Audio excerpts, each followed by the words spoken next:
안녕하세요. 한국지역정보개발원 나우먼재단이 공동으로 주최하는 4차 산업혁명 정기 워크숍을 시작하겠습니다. 저는 오늘 사회를 맡은 세계 스마트시티 기구의 조은별이라고 합니다. 세계 스마트시티 기구는 세계의 도시들을 스마트하고 지속가능한 도시 발전을 추구하는 약 200개의 도시 및 지방정부, 스마트시티 솔루션 기업 및 관련 정부기관으로 구성된 국제기구입니다.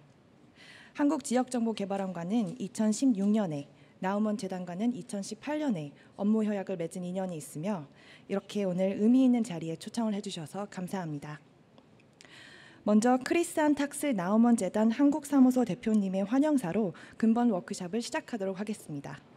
박수로 맞이해 주시기 바랍니다. Dear ladies and gentlemen, I wish you a good afternoon here in Seoul at CLIT and what I heard, hundreds of visitors of the website to follow this event. On behalf of the Friedrich Naumann Foundation Korea, the FNF, I, as the head of it, Christian Tax, would like to warmly welcome you to this important event on present and future of AI. My foundation is based in Germany. Since 1987, we have been working in the Republic of Korea. We organize knowledge exchange and exchange of experience, and today all of you will part of that. FNF Korea enjoys the privilege to work together with CLIT since 2017, and since then we have successfully co-organized many seminars and workshops. Last year, we had a joint international workshop on various aspects of Industry 4.0. As a follow-up, we are happy to focus this time even more on artificial intelligence, AI. Today, we will talk about how you can utilize AI in improving public service, how far we have come in terms of AI development yet. We will also share examples and role models of successful commercial application of the AI in our daily lives. FNF Korea is proud and happy to have this great cooperation with CLIT.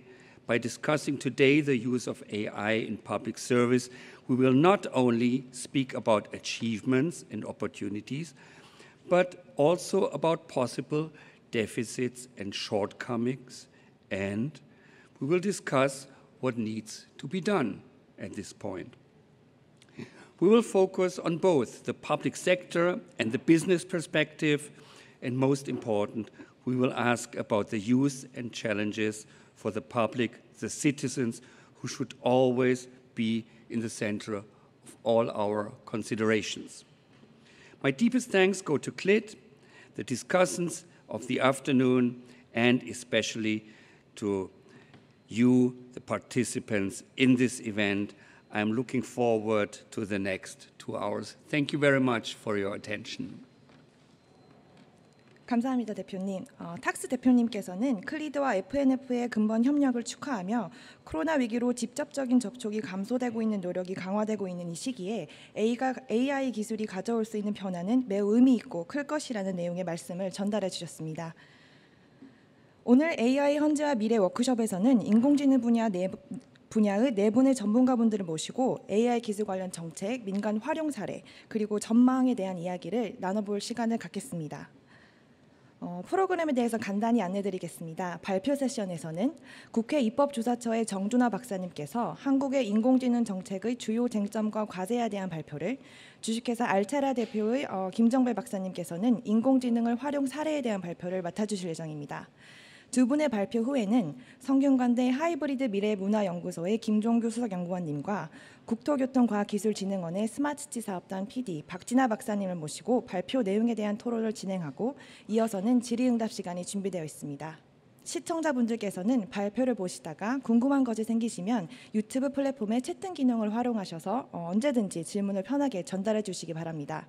그중 몇 개를 선별하여 질의응답 시간에 발표자분들께 직접 질문을 드리도록 하겠습니다. 코로나 사태를 감안하여 근본 워크숍을 온라인으로 진행하게 되었으며 현장에서 참석하시고 계신 분들께서도 마스크를 꼭 착용하시어 안전하게 행사를 마무리할 수 있도록 협조 부탁드립니다. 자, 그럼 첫 번째 발표자로 정준하 박사님을 모시겠습니다. 정준하 박사님께서는 국회 4차 산업혁명특별위원회 입법조사관, 한국지역정보화학회 총무위원장, 현재 국회 입법조사처에서 국가정보화정책과 ICT 정책을 담당하고 계시며 정보통신산업부나 법률 및 정책 전문가이십니다. 박수로 맞이해 주시기 바랍니다. 네, 안녕하십니까. 소개받은 정준하 입법조사관입니다. 오늘 굉장히 중요하고 아주 흥미로운 이 세미나 자리에 초대를 주셔서 굉장히 감사합니다. 제가 준비한 그 글꼴과 이게 컴퓨터 관련 글꼴이 약간 차이가 나서 일부 글꼴들은 좀 깨지는 부분이 있는 것 같습니다. 그래서 화면을 통해서 이 장표를 보시는 분들은 좀 양해를 부탁을 드리겠습니다. 먼저 준비한 내용을 말씀드리자면 첫 번째 인공지능에 대해서 이제 간략하게 인공지능이 이제 어떻게 구성되어 있고 어떤 기술적 요인을 가지고 있는지 한번 살펴보고, 두 번째로는 공공 부문에서의 인공지능 활용에 대해서 지금 어떤 활용이 되고 있는지, 앞으로 이제 어떤 발전 방안을 가지고 있는지에 대해서 말씀을 드리고, 세 번째로는 향후 전망과 과제에 대해서 말씀을 드리겠습니다. 자, 먼저 인공지능에 대해서 살펴보겠는데요. 여러분이 생각하고 계시는 인공지능, 그러니까 과연 어떤 이미지를 가지고 계시는지 굉장히 좀 궁금한 부분이 있어요. 그래서 제가 구글에서 인공지능을 검색을 해보니까 첫 화면에 나오는 이미지들이 이런 이미지들이었습니다. 사람의 뇌를 뭔가 디지털 같은 그런 이미지로 대체하는 이런 그림들, 그리고 뭔가 이렇게 로봇팔이 나오고 로봇과 사람의 접점이 만들어지는 이런 느낌들. 그래서 이런 굉장히 좀 추상적인 거죠. 이제 우리가 인공지능이라는 말은 굉장히 언론이라든가 여러 가지 통해서 많이 듣고 있는데, 우리가 실제 인공지능이라고 얘기를 들었을 때 갖고 있는 그 이미지는 아직까지는 좀 가상적인 그런 이미지, 추상적인 이미지를 가지고 있는 거죠. 그래서 이런 가상적인 이미지가 주는 한계가 뭐냐면은, 기관이든 기업이든 인공지능을 도입하려고 했을 때 그러니까 그 분야에 대해서 잘 알고 있는 사람은 제가 인공지능을 한번 해보겠습니다 이렇게 이제 얘기를 하고 있는데, 그 의사결정 단계에 있는 그런 분들이 야, 도대체 인공지능이 뭐야? 가지고 와봐 이렇게 얘기하는 거죠. 여기 계신 분들 중에서 인공지능을 가지고 오실 수 있는 분이 계신가요? 굉장히 어렵습니다. 자, 그러면은 왜 인공지능을 못 가지고 올까요? 그 이유를 대해서 살펴보면, 자, 인공지능이 이렇게 돼 있기 때문인 거죠. 아주 큰 창고에 굉장히 많은 서버들이, 컴퓨터들이 있는 거죠. 이 많은 컴퓨터들이 순식간에 빠른 속도로 여러 가지 데이터를 처리를 하고 계산을 하는 것이 인공지능이다 보니, 그러면 뭐 인공지능을 가지고 와봐라고 했을 때 이 많은 서버를 들고 갈 수는 없는 겁니다. 그렇다면 우리가 이제 공공이든 민간이든 인공지능을 도입하려고 했을 때, 그러면은 무엇을 가지고 어떠한 방식으로 인공지능을 도입을 해야 될까요? 제가 봤을 때는 이게 답이 아닌가라는 생각이 들어요.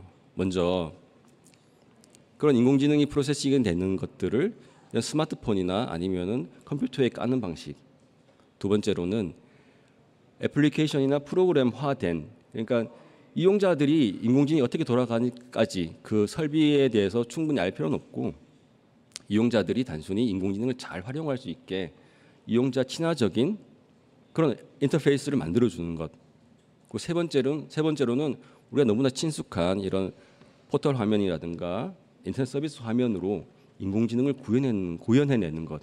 이게 아무래도 실제 이용자들과 그리고 뭔가 서비스를 제공하는 사람들이 궁극적으로 목표로 해야 되는 인공지능이 아닌가라는 생각이 들어요. 자, 그러면 이제 지금까지는 그 인터페이스 말씀을 드렸는데, 그러면은 이런 인공지능이 이제 어떤 기술로 구현되어 있는지 제가 여기 대해서 너무 자세하게 말씀을 드릴 필요까지는 없는 것 같습니다. 왜냐하면 제 뒤에서 이제 발표를 해주실 분이 국내에서 인공지능에서 굉장히 기술에 관해서 굉장히 권위를 가지고 계신 분이기 때문에 저는 그냥 간략하게 아주 그냥 기초적인 수준에서만 말씀을 드리겠습니다. 인공지능을 구성할 수 있는 기준은 굉장히 많은데, 아주 기초적으로 봤을 때는 학습지능, 그리고 두 번째로는 단일지능, 세 번째로는 복합지능 이렇게 있을 것 같습니다. 일단은 이게 좀 지능적이다. 뭔가 이렇게 물어봤을 때 대답을 할 수 있어야 된다. 그렇게 하기 위해서는 공부를 좀 해야겠죠. 누구나 사람도 마찬가지고 기계도 마찬가지입니다. 그래서 이런 시스템이 기계를 공부를 할 수 있게 하는 그런 기능, 이게 이제 학습지능인 거죠. 그래서 우리가 뭐 많이 들어봤을 뭐 머신러닝이나 딥러닝이 그런 학습지능에 들어가 있습니다. 비슷한 이미지를 굉장히 많이 보여주면 처음에는 얘가 뭔지 몰랐다가 나중에는 그게 고양이에요 이렇게 얘기한다라는 게 학습지능인 거죠. 그래서 그러면 이제 이 공부를 시킬 때 여러 가지 방법이 있는 거죠. 책을 보면서 우리가 공부하는 사람이 있고 동영상 강의를 듣고 공부를 하는 사람이 있고 그다음에 좀 선생님한테 물어보고 공부하는 사람이 있는 거죠.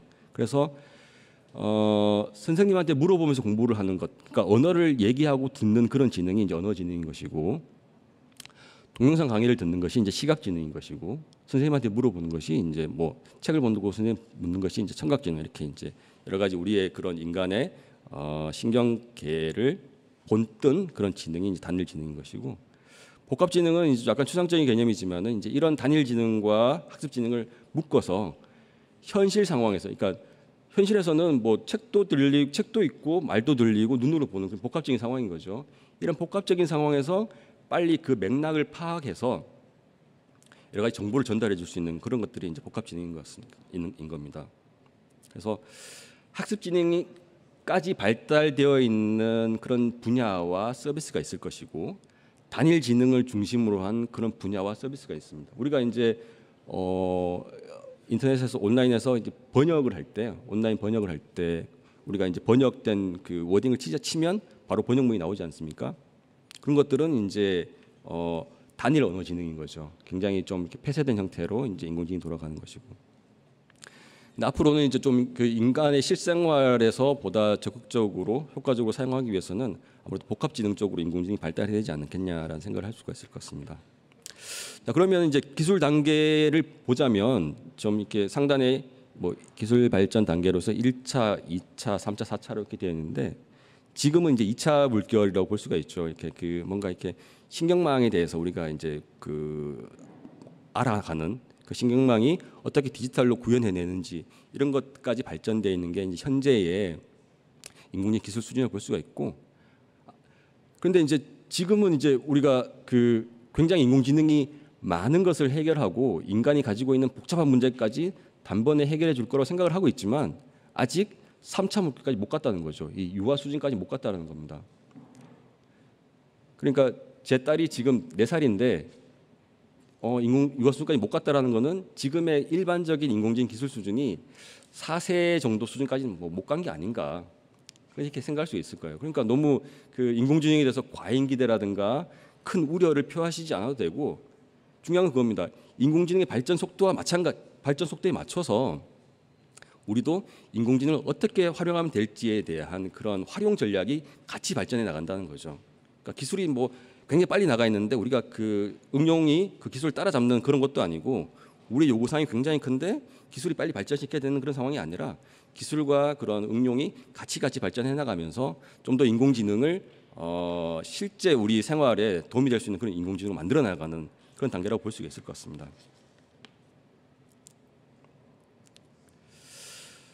자, 그렇다면 이제 그 정부, 그러니까 저는 이제 뭐 퍼블릭 섹터에서 일을 하다 보니 이제 그 정부가 어떤 정책을 가지고 있느냐에 굉장히 많은 관심을 가지고 있는데, 우리나라 정부는 작년 12월에 인공지능 국가 전략이라는 굉장히 거대한 그런 비전을 발표를 했습니다. 그래서 3대 분야 9대 전략 100대 실행 과제를 만들어냈는데, 크게 이제 3가지를 보자면 이제 그 우리나라 인공지능의 기술 경쟁력, 이런 것들을 혁신하겠다. 첫 번째 기술 경쟁 혁신이고, 두 번째로는 이걸 잘 활용할 수 있게 만들겠다. 그러니까 이런 인공지능이라는 것을 누군가는 만들어내지만 이런 누군가 만들어낸 인공지능을 잘 활용할 수 있는 인재도 따로 있거든요. 그런 인공지능을 활용할 수 있는 인재를 양성하고, 이런 그 일반적으로 만들어내는 이런 기술적인 요인을 농업이든 제조업이든 뭐 유통, 항공, 운송 이런 분야에 커스터마이징하는 그런 도입 전략, 이런 것들을 한번 하고, 세 번째로는 그런 거죠. 이 민간 분야뿐만 아니라 정부, 퍼블릭 섹터도 인공지능을 도입을 하자. 그래서 이제 디지털 정부의 대전환, 이런 전략을 발표하고, 이렇게 너무 기술 발전적으로만 인공지능을 활용하다 보면 그 인공지능에 소외되는 계층이 무조건 생길 거예요. 그래서 이런 인공지능의 편익이 모든 사람들에게 골고루 전파될 수 있게 포용적인 인공지능, 그리고 너무 인공지능이 특정 기업이나 특정 기관에게만 치우치지 않도록 아주 윤리적으로 돌아갈 수 있도록 하는 그런 사람 중심의 인공지능 구현, 이런 구조로 이제 정책이 만들어져 있고, 사실 우리나라만 이런 정책을 하는 것이 아니라 글로벌리 굉장히 많은 나라들이 이런 인공지능 정책에 대해서 그 각자의 비전을 제시를 하고 있고, 비전에 맞추어서 예산과 행정을 투입을 하고 있습니다. 그래서 표에는 이제 유럽연합, 영국, 프랑스, 미국, 중국, 일본 이렇게 굉장히 많은 나라들의 사례를 제시를 했는데, 사실 그 국내 사례와 외국 사례 정책을 이렇게 우리가 보통 얘기를 할 때 어떻게 이게 좀 그런 느낌이 받는지 모르겠지만, 외국은 굉장히 뭔가 이렇게 세련되게 잘하고 굉장히 포괄적으로 잘하고 온 국가가 모든 힘을 다해서 하고 있는 것 같지만, 우리나라는 왠지 좀 빈약해 보이고 약간 너무 그 실제 이루어지지 않고 이렇게 말로만 하는 그런 느낌을 가질 수가 있거든요. 하지만 이제 제가 봤을 때는 이 인공지능 분야에서는 한국의 우리나라의 정책이 외국의 정책에 비해서 뭔가 이렇게 범위라든가 내용이 충실성이라든가 실행 가능성이 낮다고 보지는 않습니다. 그래서 우리나라도 굉장히 잘 정책적으로 준비를 하고 있고, 앞으로 이제 이런 부분에 대해서 이제 작년 12월에 제 계획이 나왔으니까 이제 구체적으로 이제 실행하는 단계인 거죠. 그 연장선에서 지금 뭐 디지털 뉴딜이라는 이런 큰 정책도 이 연장선에서 우리가 파악할 수 있는 그런 부분인 것 같습니다. 자, 우리 좀 짧게 이제 인공지능에서 한번 살펴봤고, 이제 오늘의 주제인 공공 부분의 인공지능 활용에 대해서 이제 말씀을 드려보겠습니다. 자, 우리가 왜 가장 중요한 질문이 그겁니다. 왜 인공지능을 활용해야 되는지, 그러니까 어떻게 활용해야 되는지는 두 번째 문제고, 제일 중요한 문제는 왜 그 공공 부분에서 인공지능을 활용해야 되냐가 가장 중요한 문제인데, 이제 지금 뭐 준비된 자료에는 이제 이렇게 데이터 기반의 정책적 의사결정을 해야 된다. 그리고 인공지능을 하면은 행정 비용을 절감할 수 있다. 세 번째로는 미시적 거시적 정책의 밸런스를 맞출 수 있다, 이렇게 했는데, 사실 이 좀 아시는 분들 보시자면 여기에 나와 있는 그 인공지능을 지우고 전자정부라는 워딩을 넣었을 때도 완전 말이 100% 맞습니다. 그러니까 전자정부를 통해서 데이터 기반 의사결정을 하고, 전자정부를 통해서 행정비용을 절감을 하고, 전자정부를 통해서 거시적 미시적 정책의 균형을 하겠다. 자, 그렇다면 인공지능의 본질이라는 것, 그러니까 공공에서 인공지능을 도입하는 본질이라는 것은 지금까지 우리가 경험하지 못했던 뭔가 새롭고 혁신적이고 단절적인 것을 도입한다라는 것이 아니라, 지금까지 우리가 잘해왔던 전자정부를 좀 더 개선해서, 그러니까 지금까지는 이제 사람이 오퍼레이팅하는 형태의 전자정부였다면은 이제는 사람이 조금 개입을 줄이고 시스템 스스로 뭔가 오퍼레이팅할 수 있는 그런 형태의 전자정부로 나간다라는 것, 이 정도 수준으로 인공지능을 받아들이는 것이 오해를 줄이고 좀 더 우리가 구체적인 뭔가를 한 단계 나갈 수 있는데 큰 도움이 되지 않을까 생각을 가지고 있습니다. 그래서 적용 예시 분야도 보시면 아시겠지만은 자율주행 자동차, 뭐 스마트 시티를 베이스로 한 효율적 도시 관리, 그다음에 의료 분야에서의 정밀 의료, 이 모든 것들이 지금까지 다 전자정부라든가 정부와 사업을 통해서 우리가 만들어 오는 시스템을 한 단계 더 업그레이드 시키는 그런 방식으로 볼 수가 있습니다. 자, 그렇다면 이제 구체적인 사례들을 한번 살펴보도록 하겠습니다. 자, 가장 먼저 챗봇이 있어요. 챗봇. 이게 이미 챗봇은 우리 일상에서 굉장히 많이 활용되고 있고, 다만 우리가 이게 챗봇이냐 아니냐를 눈치를 못 채는 정도라고 보시면 될 것 같습니다. 우리가 쇼핑몰에서 물건을 살 때 뭐 이거 재고 있나요? 괜찮나요?라고 물어보면 카카오톡이나 뭐 네이버 톡에서 나오는 것들이 거의 챗봇 베이스로 되는 경우가 굉장히 많습니다. 이런 챗봇은 민간 분야뿐만 아니라 이제 공공에서 많이 사용되고 있는데, 가장 유명한 것이 이제 대구시의 뚜봇이라는 그런 챗봇이 있어요. 그래서 뭐 뚜봇 오늘 날씨가 어때? 나 여권 받으려면 어디로 가면 돼? 이런 것도 물어보면 뚜봇이 엔터 치자마자 대답을 합니다. 그래서 깜짝 놀라는 거죠. 아니 어떻게 알았지? 내가 뭘 물어볼지? 그래서 굉장히 빨리 대답을 하는 거고, 그런 법무부의 법이라는 그런 서비스도 마찬가지입니다. 그래서 여러 가지 뭐 부동산 임대차라든가 이런 게 궁금한 게 있으면 검색어를 입력을 하면 정말 엔터를 치는 동시에 여러 가지 그런 답이라든가 이렇게 나오는데 문제는 아직까지 그런 그 사람들마다 이게 물어보는 스타일이 다르니까 나는 이렇게 물어보면 대답을 할 줄 알았는데 아직은 그런 자연어 처리가 미숙하다 보니 대답을 잘 못하는 경우가 있을 수 있어요. 그래서 이런 것들은 이제 그래 그럼 우리가 챗봇이 미숙하니 챗봇을 쓰지 말아야겠다라고 생각하는 것이 아니라 챗봇이 아직 미숙하고 어린 단계니까 여러분 우리 챗봇을 좀 많이 써서 우리 챗봇에서 여러분들이 물어보는 스타일을 좀 잘 학습할 수 있게 해주세요. 이렇게 잘 학습을 하면 아마 내년도 되면은 우리 챗봇이 한 초등학교 1학년 정도 수준이 될 거예요. 그러면은 여러분의 마음을 잘 알아서 여러분이 무슨 뭘 물어보든 간에 챗봇이 대답을 해줄 수 있을 거예요. 이런 방식으로 우리가 인공지능 서비스를 도입을 해야 된다는 거죠. 그래서 앞서 말씀드렸듯이 활용과 개발은 같이 간다라는 것, 그 부분에서 이제 말씀을 드리고 싶습니다. 이런 챗봇은 우리나라 국내에만 있는 것이 아니라 이제 외국에도 굉장히 일반적으로 포괄적으로 그것도 지금 확산되는 추세에 있습니다. 그래서 미국 이민국의 엠마 서비스, 미국 육군의 SGT 스타 서비스 같은 이런 것들이 이제 사용이 되고 있습니다. 다음은 스마트 시티입니다. 이 스마트 시티라는 것 자체는 사실은 그 도시를 데이터화한다고 보실 수 있을 것 같아요. 그래서 도시가 돌아가는 그런 여러 가지 것들을 영상으로 보는 CCTV 영상을 보는 것이 아니라 데이터로 구현해내는 것이죠.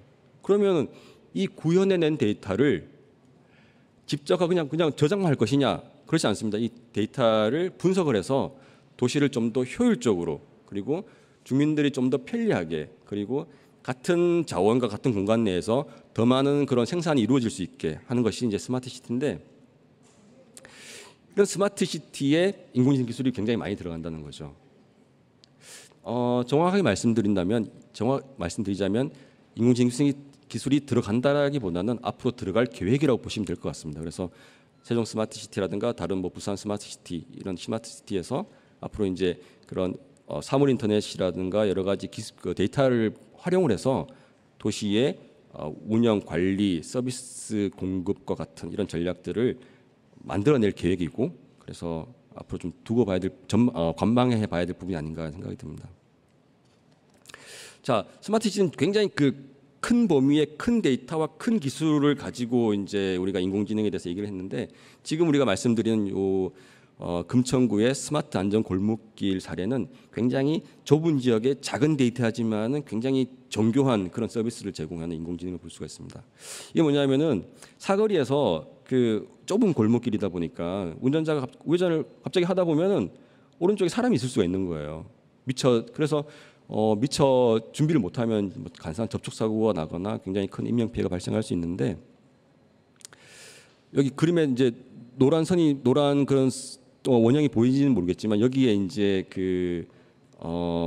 차량이 오는 걸 인식할 수 있는 그런 지능형 CCTV가 달려 있는 거죠. 그래서 이 CCTV가 차가 오는 속도와 이런 것들을 보고 반대편에 오른쪽에 있는 골목에 사람이 있는지 여부를 판단한 다음에 사람이 있으면 보행자가 있어요. 보행자 주의 이런 사인을 띄운다는 거죠. 그러면 이제 운전하고 가다가 이게 떴네. 그럼 이제 천천히 가는 이런 형태의 굉장히 그런 심플하지만 일상에서 유용한 그런 서비스를 제공해 준다라는 그런 기능이 있습니다.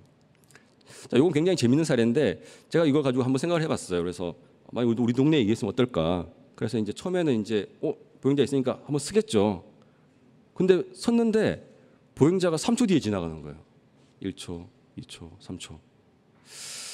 3초를 기다리느니 내가 3초 빨리 우회전을 하면은 피해갈 수 있지 않을까? 이 생각을 할 수가 있는 거예요. 그래서 아직은 이 인공지능이 내 스타일, 내가 어떤 스타일인지, 운전자가 어떤 스타일인지에 대해서 정확하게 잘 모르니까 그런 보편적인 운전자 스타일에 맞춰서 평균적인 그런 솔루션을 주는데 앞으로 이게 좀 더 많은 데이터가 모여지고 그런 학습이 된다면 저 차는 지난번에 봤는데 굉장히 성격이 급한 차야. 그럼 빨리 이제 그 보행자 신호를 줘야 되고 저 차는 뭔가 지난번에 봤는데 굉장히 오래 기다려주고 참을성이 있는 운전자야. 그러면 이제 거기에 맞춰서 이제 사인을 줄 수 있는 그런 형태로 발전될 수 있을 것 같습니다. 또 한 번의 사례는 이제 스마트의 버추얼 싱가포르 사례인데 이거는 굉장히 좀 유명한 사례이기 때문에 자세한 설명은 생략하도록 하겠습니다. 네, 이거는 이제 울산에서 그 과거의 그런 도로 데이터에 대한 그런 그 내용들과 실시간 데이터를 결합을 해서 지금 어떤 도로에 어느 정도 정체가 있을 테니 이런 정보를 제공해 준다는 거죠. 뭐 A 도로에 지금 극심한 정체가 있습니다. 뭐 우회 바랍니다. 이런 정보를 준다는 거예요. 그래서 이제 이런 것들이 만약에 잘 이루어진다면 옆에 뚫려 있는 길이 있으면 그쪽으로 빨리 가서 사람들이 길 위에서 허비한 시간을 줄일 수가 있게 되는 거죠. 그러면은 굉장히 많은 그런 에너지를 줄일 수도 있고 도로 위에서 차가 공회전하다 보면은 굉장히 많은 그런 배출가스가 발생할 수 있는데 그런 배출가스를 줄일 수도 있고 뭐 여러 가지 그런 것들이 있는 거죠. 그래서 그런 장점이 있다라는 것. 그래서 이런 도시 관리에 인공지능을 도입을 했을 때 이게 뭔가 단순한 편리, 주민의 편리성뿐만 아니라 여러 가지 환경, 그다음에 자원 이런 부분까지 굉장히 많은 파급 효과가 미칠 수 있다는 겁니다. 그래서 인공지능을 도입했을 때의 예상 효과는 계획했을 때의 효과를 물론 달성 못할 수도 있겠지만은 계획했을 때 효과 외에 새로운 효과들이 많이 생길 수가 있는 거예요. 그래서 좀 더 개방적인 마인드로 인공지능 도입 전략을 추진하는 것, 그것도 굉장히 중요한 부분이라고 볼 수가 있을 것 같습니다. 다음 사례는 너무 뭔가 이렇게 공간을 만들어내고 뭔가 이렇게 유형적인 서비스를 전 제공하는 분야뿐만 아니라 이 사회복지와 같은 이런 서비스 분야에서도 인공지능이 활용될 수가 있는 것이죠. 여기 예를 보시면 굉장히 많은 국내외적으로 굉장히 많은 사회복지사들이 그런 복지가 필요한 사람들을 케어하는 데 시간을 많이 쏟는 것이 아니라 행정 업무를 하는 데 시간을 굉장히 많이 소비를 한다는 거죠. 이 사람의 소득 자료를 모으고 소비 패턴을 모으고 과연 이 사람이 저소득층인지 장애인이 맞는지를 판별하는데 굉장히 많은 시간을 소비한다는 거예요. 그러면 인공지능 기반으로 자료를 모으고 분석을 한다면은 그러한 잡다한 행정 업무들은 인공지능에 맡기고 사회복지사는 정말 그런 그 밀접 서비스가 필요한 그런 분들한테 직접 가서 서비스를 제공할 수 있으니 오히려 여러 가지 효율성뿐만 아니라 효과성 측면에서도 굉장히 좋은 결과를 만들어낼 수 있다는 겁니다. 그래서 여러 가지 분야에서 우리가 인공지능을 한번 활용해 볼 수 있을 것 같습니다. 의료 분야도 마찬가지고, 네, 자, 제가 지금까지 간략하게 그 몇 가지 사례를 소개해가면서 이제 공공 분야에서 인공지능을 어떻게 도입하면 되는지에 대해서 살펴봤는데, 사실 이게 쉽지가 않습니다. 인공지능 도입한다는 게 굉장히 쉽지가 않아요. 그래서 저는 그 쉽지 않은 이유를 여기는 지금 데이터의 어려움, 기술의 부족, 생태계, 문화, 메커니즘, 조달 체계 여기 여러 가지를 말씀드렸는데 제가 생각했을 때 쉽지 않은 가장 큰 이유는 아직까지 우리의 특히 공공 조직 내에서는 이 디지털 냉소주의가 아직까지는 굉장히 크다는 거죠. 야, 뭐 인공지능 뭐 그거 뭐 믿을 수 있어? 뭐 그렇게 얘기한다는 거죠. 뭐 인공지능이 뭐야? 뭐 할 줄 아는데 이렇게 물어본다는 거죠. 그래서 앞서도 말씀드렸듯이 작은 형태의 인공지능을 도입을 해서 그걸 키우는 그런 형태로 가야 되는데 아직 그 공공 분야에서 뭔가 새로운 시스템이라든가 새로운 프로세스를 도입할 때는 바로 쓸 수 있고 바로 효과를 나타낼 수 있는 완성된 형태의 그런 서비스들을 원하기 때문에 지금의 아주 성장 단계에 있는 인공지능에 대해서는 성이 안 찬다는 거죠. 완성도가 낮기 때문에. 그러면 이제 완성도가 낮기 때문에 이걸 안 쓰면 우리나라에서의 그런 공공 분야에 맞춰진 그런 인공지능 서비스의 발전 속도는 떨어지게 되는 겁니다. 우리가 조금씩 더 써서 하나를 가르치고 둘을 가르치면서 좀 더 스마트한 인공지능 기술을 만들어내면 우리나라의 인공지능을 기반으로 한 행정 역량은 좀 더 개선되고 그게 앞으로 지금까지 우리가 전자정부의 그런 그 시스템이 세계적으로 우리나라의 경쟁력을 자랑할 수 있는 그런 상품이 됐다면 인공지능 기반으로 한 우리나라의 행정 시스템, 공공관리 시스템도 이렇게 학습을 해 나간다면 좀 더 세계적인 상품으로 나갈 수가 있는데 아쉽게도 아직까지는 그런 인공지능에 대한 과잉 기대 그리고 사실 적절한 데이터와 서비스의 부재로 인해서 그런 적용 시도가 상당히 좀 지체되는 그런 문제가 있습니다. 그래서 이런 디지털 냉소주의를 극복을 해야 되는데, 자, 오늘 이 방송을 보고 계시는 여러분들이 아마 그런 디지털 냉소주의를 극복하시는 주역이 되지 않으실까, 그런 생각을 한번 가져보면서 그럼 장애 요인을 극복할 수 있는 그런 전략에 대해서 한번 살펴보겠습니다.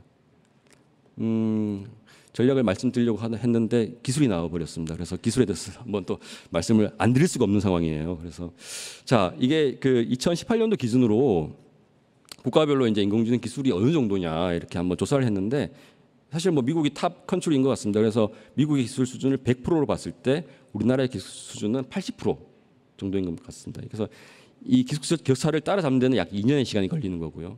근데 2년의 시간이 걸린다라는데 이게 사실은 이게 좀 생각을 해야 될 것이, 2년 동안 미국은 더 빨리 발전한다는 거죠. 그러니까 미국이 가만히 있을 때 우리가 2년이면 따라잡는다는 건데, 미국은 더 빨리 발전하기 때문에 우리는 더 노력을 해야 따라잡을 수 있는 그런 상황인 것 같습니다. 자, 근데 더 충격적인 것은 사실은 이제 좀 우리는 좀 잘하겠지, 우리가 그래도 좀 여기 중에서 그래도 중국보다 좀 낫지 않을까라는 생각을 할 수가 있는데, 사실 중국은 이미 우리나라를 따라잡은 지가 이미 오래됐습니다. 중국의 그런 인공지능, 빅데이터 분야는 굉장히 빨리 발전하고 있고 굉장히 많은 데이터들이 지금 인공지능으로 투입되고 있는 그런 상황인 것 같습니다. 뭐 이거는 민간 공공 구분할 것 없이 굉장히 빠른 속도로 중국이 발전하고 있고요. 자, 우리나라는 여기 보면 이제 OECD 국가 중에서 이제 인공지능 분야에서 세계 탑 논문에 차지하고 있는 국가별 비중을 살펴봤는데, 미국, 중국이 압도적이죠. 30%대를 왔다 갔다 하고 있고, 보면 대한민국은 2% 수준에 서 있습니다. 그래서 이 격차는 사실 우리가 느끼고 있는 그런 격차보다는 정말 그런 인공지능의 일선에서 기술 개발을 하시고 연구 개발을 하시는 분들이 느끼는 그런 격차는 굉장히 큰, 물론 이제 일부 미세한 부분에서 많이 따라잡았지만 전반적으로 봤을 때는 굉장히 큰 그런 수준이 있습니다. 그래서 이런 너무 이렇게 실체가 없는 활용만을 강조하는 것도 안 좋지만은, 이런 인공지능에 대한 기술 개발, R&D에도 이제 우리가 많은 좀 관심을 가져야 된다는 거 먼저 말씀을 드리고, 그래서 기술이 없다 보니까 우리가 인공지능을 잘 활용할 수 있는 인력도 굉장히 지금 부족한 상황인 겁니다. 그래서 외국의 이렇게 사례를 보시더라도 우리나라는 굉장히 숫자와 비중이 작다라는 것을 알 수가 있고요. 그럼 어떻게 해야 되겠습니까, 여러분? 인공지능 열심히 해야 됩니다. 각자 분야에서 인공지능을 한 번씩 도입을 해보고 인공지능이 발전할 수 있는 그런 기대와 데이터를 계속 만들어 주셔야 되는 거고요. 그래서 이제 앞으로의 과제는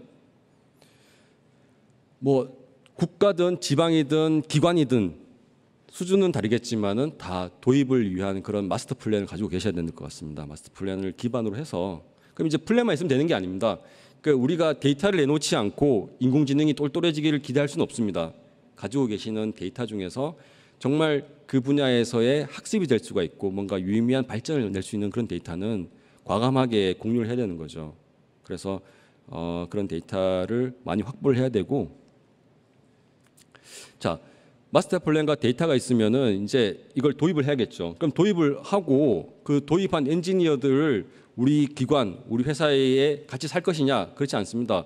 우리 기관, 우리 회사에서 그런 인공지능을 잘 이해를 해서 또 데이터가 필요한 부분을 잘 캐치를 해서 데이터를 발굴해내고 응용 서비스를 만들어내고 이걸 우리 기관에 커스터마이징 할 수 있는 그런 전문인력이 필요하겠죠. 자, 그래서 지금까지는 단순히 그런 관리 인력, 행정 인력, 그다음에 그 기관의 설립 목적에 맞는 기능을 하는 인력 중심으로 인력이 편제되어 있다면은 앞으로는 그런 인공지능을 좀 다룰 줄 알고 인공지능에 대해서 이해할 수 있는 그런 인력이 필요하다는 것을 말씀드릴 것 같고요. 자, 뭐 윤리적인 AI 설계도 굉장히 중요합니다. 왜냐하면은 인공지능 설계를 할 때 이게 뭔가 특정 이해관계를 달성하기 위해서 인공지능을 만들었을 때, 그렇다면 그 판단과 그 결정과 그 자원 투입은 굉장히 특정 가치 지향적으로 치우쳐질 수가 있는 것이죠. 그러니까 이게 계속 누적되면은 그쪽 분야의 데이터만 나올 수밖에 없는 그런 상황인 것 같습니다. 그래서 이 인공지능을 만들 때도 좋은 의사결정, 가치 중립적이고 좋은 의사결정을 할 수 있도록 인공지능을 좀 윤리적으로 잘 설계할 수 있는 그런 가이드라인, 그리고 이제 기관에서도 이걸 아셔야 되는 겁니다. 그러니까 뭔가 그 인공지능 도입을 할 때 이게 특정 소득계층, 특정 학력계층, 특정 성별, 특정 지역에 바이어스된 인공지능이냐 아니냐에 대한 체크를 할 수 있는 그런 안목이 좀 필요한 것 같습니다. 자, 우리 정부는 뭐 행정안전부가 얼마 전에 기존의 전자정부국을 디지털 정부국으로 바꿨죠. 그래서 그 공공지능 지능 정보화에 대한 그런 뭔가 계획과 자신감을 보여줬고, 그다음에 법률도 이제 데이터 기반 행정 활성화에 관한 법률이 이제 곧 시행이 될 예정입니다. 그래서 그런 지금 기반과 제도는 이런 그 데이터 그리고 인공지능에 대해서 이제 좀 적극적으로 뭔가 이제 가시적인 그런 그 스텝을 밟고 있는 그런 상황인 것 같고요. 자, 이런 측면에서 우리가 한번 참고해야 될 만한 부분이 이제 영국에서 이제 공공 부문의 AI 활용 가이드라인이라는 것을 이제 발표를 했습니다. 이게 요런 그 커버는 이렇게 나와 있습니다. 그래서 사실 뭐 지금까지 말씀드렸던 그런 내용들이 이제 체계적으로 정리가 되어 있는 거죠. 그래서 아까 앞서서 그 우리가 이제 작년 말에 인공지능 국가 전략을 만들어냈으니 그러면은 많은 분들이 궁금해하고 있습니다. 이런 국가 전략을 어떻게 실현할 것이냐, 어떻게 실현할 것이냐. 그러면 이제 그 어떻게에 대한 대답을 우리가 준비를 해야 되는 것이죠. 그래서 이런 그 도입 가이드라인 이런 것들에 대해서 이제 구체적으로 만들어내고, 이런 구체적인 만들어낼 때 특정 기관이 이제 이걸 주도하기보다는 다양한 기관들의 의견을 수용을 해서 이런 활용 가이드라인이 실제 집행 가능하고 그다음에 실제 공부 분야에서 도움이 될 수 있도록 그런 가이드라인이 만들어질 수 있도록 여러분의 그런 그 많은 분들의 참여와 관심, 그래서 그리고 이제 마지막으로는 그런 게 필요할 것 같습니다. 그 행복한 상상, 저는 그렇게 생각하고 있습니다. 그 만약에 내 일을 똘똘한 인공지능이 들어와서 하루에 2시간만 세이브를 해주면 나는 2시간 빨리 퇴근을 해서 내 사랑하는 딸들과 한강에 산책을 할 수 있지 않을까, 이런 행복한 상상을 할 수 있을 것 같습니다. 그런 행복한 상상을 하시면서 좀 더 적극적으로 인공지능을 도입할 수 있는 그런 지지와 그런 노력, 이런 것들을 좀 필요한 상황이라고 저는 생각을 하면서 이상으로 발표를 마치겠습니다. 감사합니다. 감사합니다, 박사님. 특히 공공 부분에서의 인공지능 활용에 대해 자세히 알아볼 수 있는 시간이었습니다. 발표해 주신 내용에 대해 더 자세한 논의는 세션 마지막에 준비되어 있는 토론 시간과 질의응답 시간에 이어서 하도록 하겠습니다.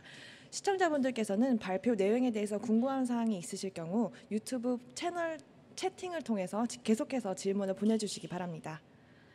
다음으로는 주식회사 알체라의 김정배 박사님을 모시겠습니다.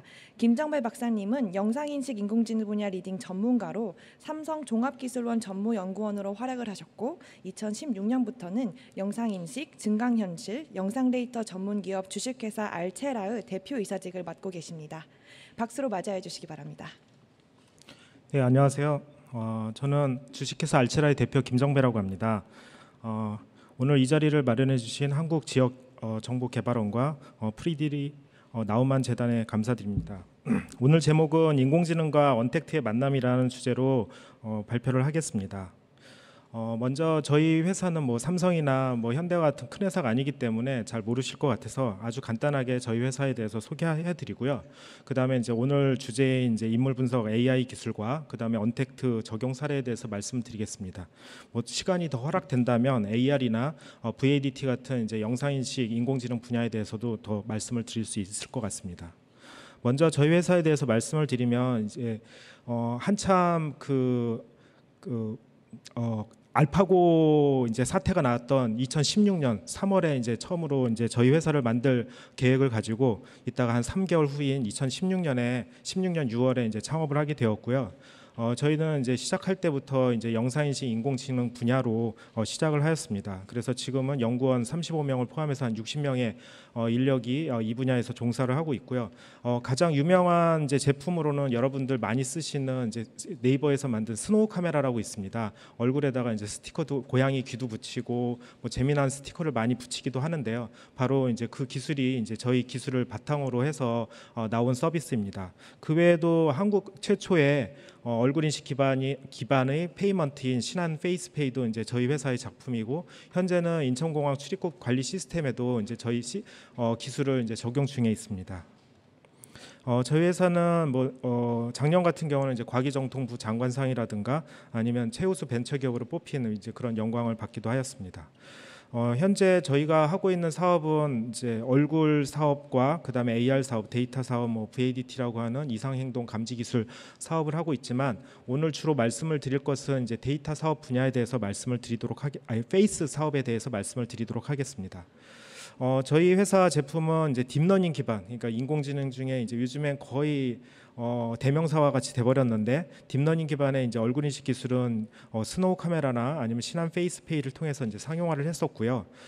딥러닝 기반 이상 상황 감지 기술은 이제 한국전력이라든가 성남시, 그다음에 이제 미국에 요즘에 한참 불이 많이 나기 시작하고 있습니다. 캘리포니아 쪽에. 그런데 이제 그것을 원격으로 감시하는데도 이제 저희 기술이 이제 지금 활용되고 있습니다. 자, 그러면 인물 분석 AI 기술에 대해서 말씀을 드리겠습니다. 지금부터는 조금 기술적인 내용이 있어가지고 좀 지루하시긴 하겠지만, 얼른 마무리 짓고 동영상이 굉장히 많이 들어간 재밌는 사례에 대해서 말씀드리도록 하겠습니다. 인물 분석 AI 기술은 어떤 것이냐면, 영상을 통해 가지고 인물의 다양한 정보를 파악하는 그런 기술입니다. 그 사진을 찍을 때 여러분들 보면 대부분은 사실 인물 사진이거든요. 근데 또 자세히 보면 대부분 그게 또 정면 얼굴이 잘 들어가 있는 그런 사진인 거를 알 수 있습니다. 왜냐하면 이제 얼굴이 이제 가장 많은 정보를 갖고 있기 때문인데요. 얼굴만 하더라도 뽑을 수 있는 정보가 이제 상당히 많습니다. 먼저는 이제 여기 2D, 3D 랜드마크라고 이제 좀 어려운 말을 써놓긴 했는데, 뭐냐면 얼굴의 요소입니다. 눈, 코, 입, 턱선, 귀, 이런 요소를 이제 잘 추적하자, 이런 거죠. 뿐만 아니라 이제 3D 헤드 포즈라는 건 어느 방향으로 이제 3차원으로 머리를 회전할 수가 있으니까 그 회전 방향을 이제 파악하자는 거고요. 그다음에 이제 페이스 아이덴티피케이션이라고 하는 거는 이제 누구의 얼굴인지 홍길동인지 임꺽정인지 그런 이제 사람의 얼굴을 파악하자는 것입니다. 그다음에 이제 성별, 연령, 표정과 같은 이제 얼굴의 속성도 이제 저희 그 얼굴 쪽의 인식 대상입니다. 그다음에 이제 이것에서 이제 몸 쪽으로 조금 옮겨가면 또 파악할 부분이 상당히 많습니다.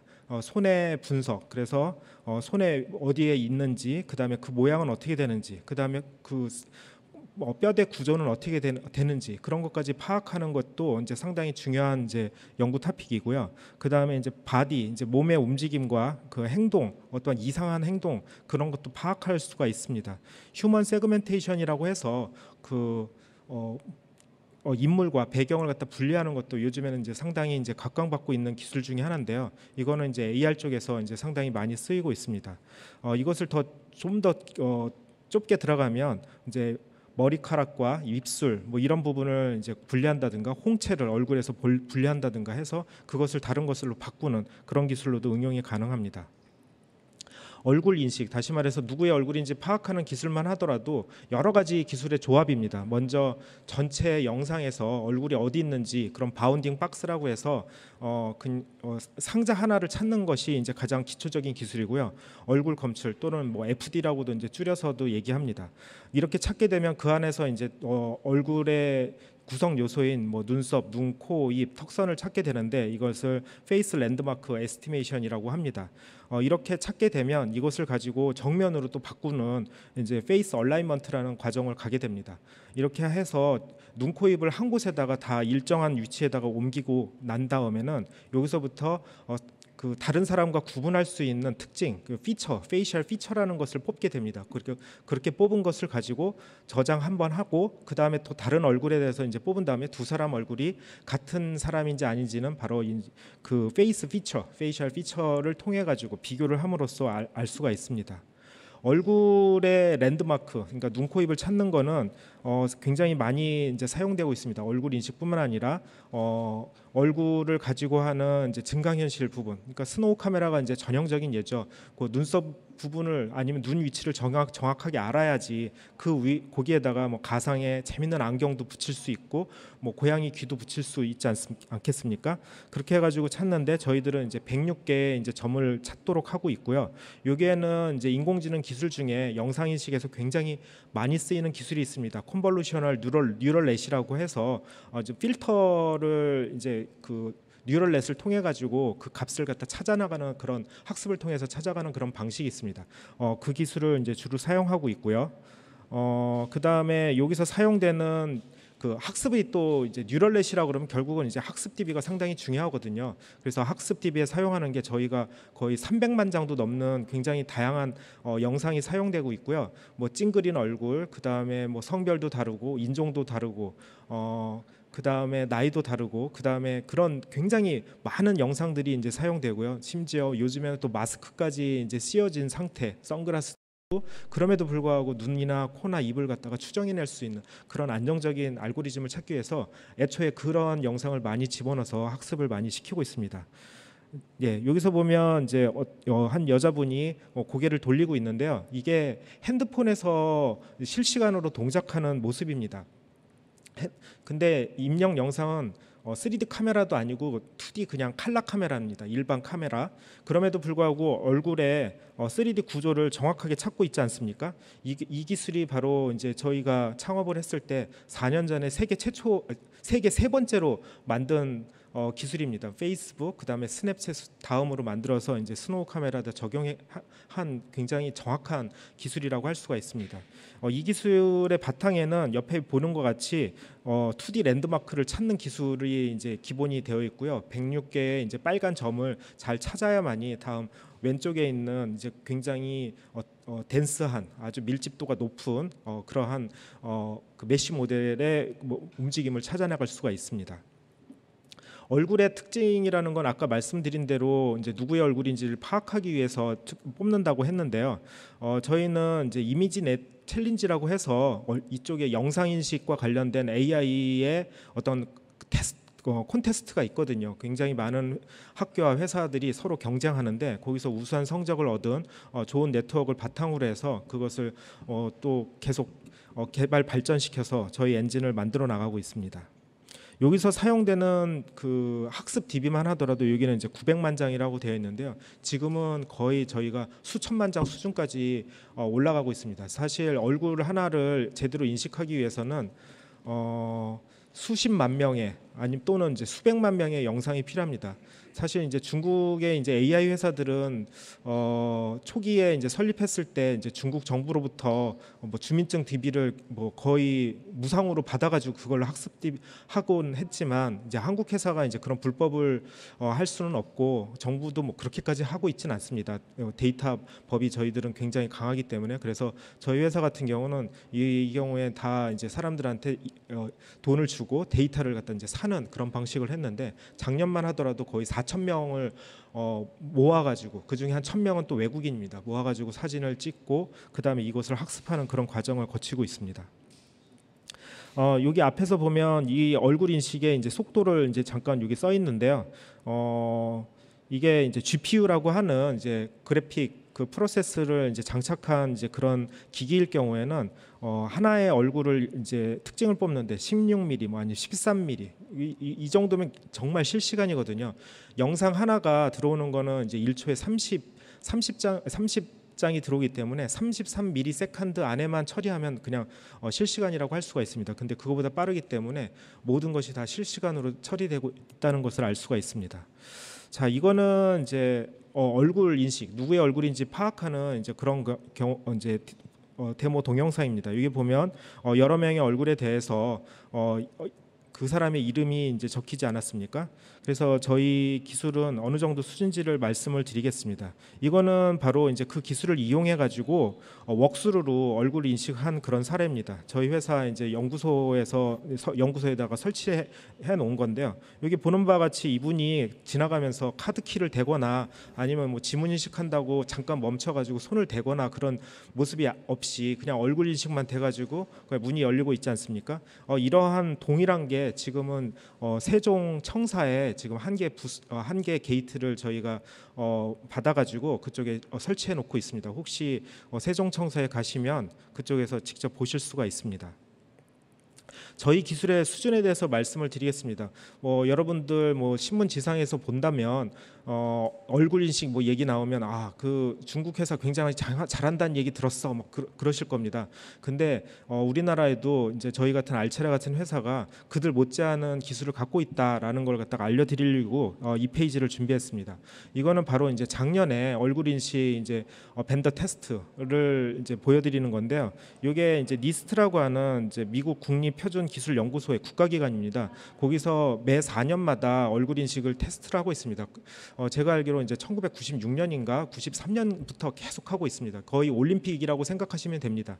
거기에 이제 굉장히 많은 외국 회사들, 한국 회사들이 이제 가서 테스트를 받고 있고 누가 잘하는지 이제 순서를 이제 가리고 있는데 여기에 저희 그때 이제 참석한 회사가 한국 회사로는 알체라, 그 다음에 삼성 S1, 그 다음에 이제 카카오가 이제 참여를 했었고요. 그 다음에 이제 외국 회사들도 많이 하고 있습니다. 이게 그래프가 뭐냐면 에러율을 나타내고 있습니다. 얼굴 인식에서는 에러가 두 가지 종류가 있거든요. 다른 사람이 나로 착각해서 이제 들어오는 에러, 그 다음에 본인이 다른 사람인지 알고 본인이 거부할 에러, 두 가지 에러가 있습니다. 그 두 가지 에러를 다 낮춰야 되는 게 이제 중요한데 이 테스트는 어떻게 하냐면 본인이 거부되는 다른 사람이 들어오는 잘못해서 들어오는 에러를 한 10만 분의 1이나 100만 분의 1로 이제 또는 이제 만 분의 1로 낮춰놓고 그 다음에 본인이 거부될 에러가 누가 작은지를 판단하는, 그래서 작으면 작을수록 더 잘하는 겁니다. 근데 여기서 보면 저희 알체라 근처에 센스타임이라든가 매그비 같은 이제 그런 회사들이 이제 보이고 있습니다. 이 센스타임만 하더라도 전 세계에 가장 그 밸류로서 가장 큰 밸류를 가진 이제 얼굴 인식 회사고 중국 회사입니다. 두 번째가 이제 매그비고 그 다음에 이스라엘 회사로는 애니비전 이런 회사들이 있습니다. 근데 이제 여기 저희들이 위치해 있는데 이 정도면 잘하는 거야?라는 생각이 막 들 거 아닙니까? 근데 얼마 전에 여기 국내 N 공공기관이 어디냐면 국정원입니다. 국정원에서 이제 사업을 한다고 그래서 요 도표에서 한 이 정도, 그러니까 만 분의 1 타인이 들어올 확률 중에 본인 거부율이 이제 5% 미만만 들어와라 했을 때 턱걸이 걸린 게 이스라엘의 최대 얼굴 인식 회사인 애니비전이고요. 이 안에 있는 회사라면 충분히 잘 활용할 수 있다는 그런 뜻입니다. 그거에 비하면 저희가 포함되어 있다, 그런 말씀을 드릴 수 있는 거고요. 여기서 보면 저희 알체라가 있지만 아까 말씀드린 센스타임이라든가 매그비 아니면 아이데미아 애니비전 이런 회사들이 저희 뒤에 있지 않습니까? 그 정도로 이제 저희가 이제 충분히 한국 회사로서 잘 하고 있다는 말씀을 드리고 있는데, 여기 보면 또 1등은 또 저희 회사는 우리나라 회사는 아니잖아요. 이게 비전랩스라고 있는데 이게 러시아 회사입니다. 그렇지만 이 러시아 회사를 또 다른 또 테스트에선 저희가 또 앞섰다는 그런 것도 있으니까 너무 걱정 안 하셔도 됩니다. 이거는 이제 3D로 얼굴 형상을 생성하는 건데 한 장의 영상만 가지고도 3D 얼굴 모델을 복원하는 이런 기술입니다. 사실 이런 기술만 하더라도 제가 이 분야에서 한 20년 넘게 있었는데 옛날에는 거의 이 정도면 거의 마술 수준입니다. 한 장만 가지고 어떻게 그거의 3D 전체 깊이 정보까지 파악해? 그게 말이 안 됐거든요. 근데 지금은 딥러닝 기술로 이런 모든 것이 지금은 가능해져 가고 있습니다. 이거는 가상으로 조명을 만드는 기술이죠. 그래서 근데 얼굴에다가 그냥 비스만 쏴준다고 되는 것이 아닙니다. 얼굴의 3차원 구조를 다 파악해야지 이게 가능한 건데 이거는 그냥 일반 카메라가 찍은 동영상임에도 불구하고 이런 것이 가능하기 때문에 이제 다양한 뽀사시 효과를 낼 수가 있는 겁니다. 저희는 이제 얼굴뿐만 아니라 손인식 기술도 만들고 있는데 손이 전체 영상에서 어디에 있는지 그 2D 골격 구조, 그 다음에 깊이 정보까지 들어가 있는 3D 골격 구조, 심지어는 거기다가 가상의 물체까지 붙이는 3D AR까지 다 진행하고 있습니다. 첫 번째 단계는 전체 영상에서 손이 어디 있는지 그 위치를 파악하는 건데 딥러닝 네트워크 중에 욜로 V3라는 것이 있습니다. 그것을 이용해 가지고 9개 손 모양을 파악하는 그런 기술을 만들었고요. 여기에는 이제 수십만 장의 학습 DB가 사용이 되었습니다. 2단계로는 이제 손의 이제 골격 구조를 파악하는 거죠. 그래야지 이제 손 모양을 파악할 수가 있으니까요. 그래서 여기에는 그 딥러닝 네트워크 중에 이제 컨볼루셔널 포즈 머신이라는 것을 저희가 이제 활용해서 만들었고 21개의 손에 이제 그 랜드마크를 찾는 방식을 했습니다. 이제 2D까지 돼 있으면 이제 3D로 옮겨 가야 되겠죠. 그래서 깊이 정보까지 파악하는데 여기에는 저희가 이제 3D 손 모델을 미리 만들어 가지고 그것을 정합하는 방식으로 해서 깊이 정보를 추정하고 있고요. 여기 동영상에서 보는 바와 같이 이 사람이 핸드폰에서 이제 이것도 실시간으로 동작하고 있는 겁니다. 3D 카메라도 아니고 그냥 일반 2D 칼라 카메라에도 불구하고 깊이 정보 파악하고 이것의 손 모양이 정확하게 무엇인지를 알아낼 수 있죠. 여기다가 이제 이거는 이제 2D 랜드마크를 찾는 건데 모바일이나 뭐 PC에서 전혀 뭐 속도 저하 없이 잘 되고 있다는 걸 볼 수 있고요. 거기다가 이렇게 3D 골격 구조를 다 파악하니 여기다가 재미난 이제 스티커를 붙이는 AR은 너무나 이제 쉬운 일이겠죠. 그래서 저희들이 이런 서비스를 스노우를 통해 가지고 이제 했었고요. 이건 아까 잠깐 얘기했던 이제 휴먼 세그멘테이션, 다시 말해서 사람과 배경을 갖다 분리하는 이런 부분인데요. 요즘에 또 이 기술이 또 각광받는 게 이제 집에서 재택근무하면서 컨퍼런스 콜을 하는 경우가 굉장히 많이 생겼습니다. 그런데 집에 이제 지저분한 배경, 아이들은 막 뒤에서 막 뛰고 있고 뭐 자기 이런 거를 보이고 싶지 않지 않습니까? 그래서 이럴 경우에는 본인과 뒷 배경을 완전 분리하고 심지어 자기 얼굴도 뽀샤시하게 화장한 얼굴, 그다음에 잠옷은 이제 바꿔치기 해가지고 정장 차림으로 다 바꿔줄 수가 있습니다. 그게 이제 다 기술로서, 그러니까 뭐 요즘에 나온 기술로서 가능하다는 거를 말씀드릴 수가 있습니다.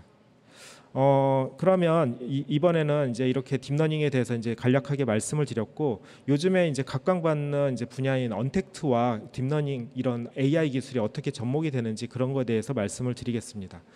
먼저 언택트는 여러분들 뭐 잘 알고 계시지만 그 접촉이라고 뜻하는 이제 컨택트에다 언을 붙여서 만든 새로운 신조어입니다. 그래서 직원이 소비자와 직접적으로 대면하지 않고 상품이나 서비스를 제공하는 어떤 사례입니다.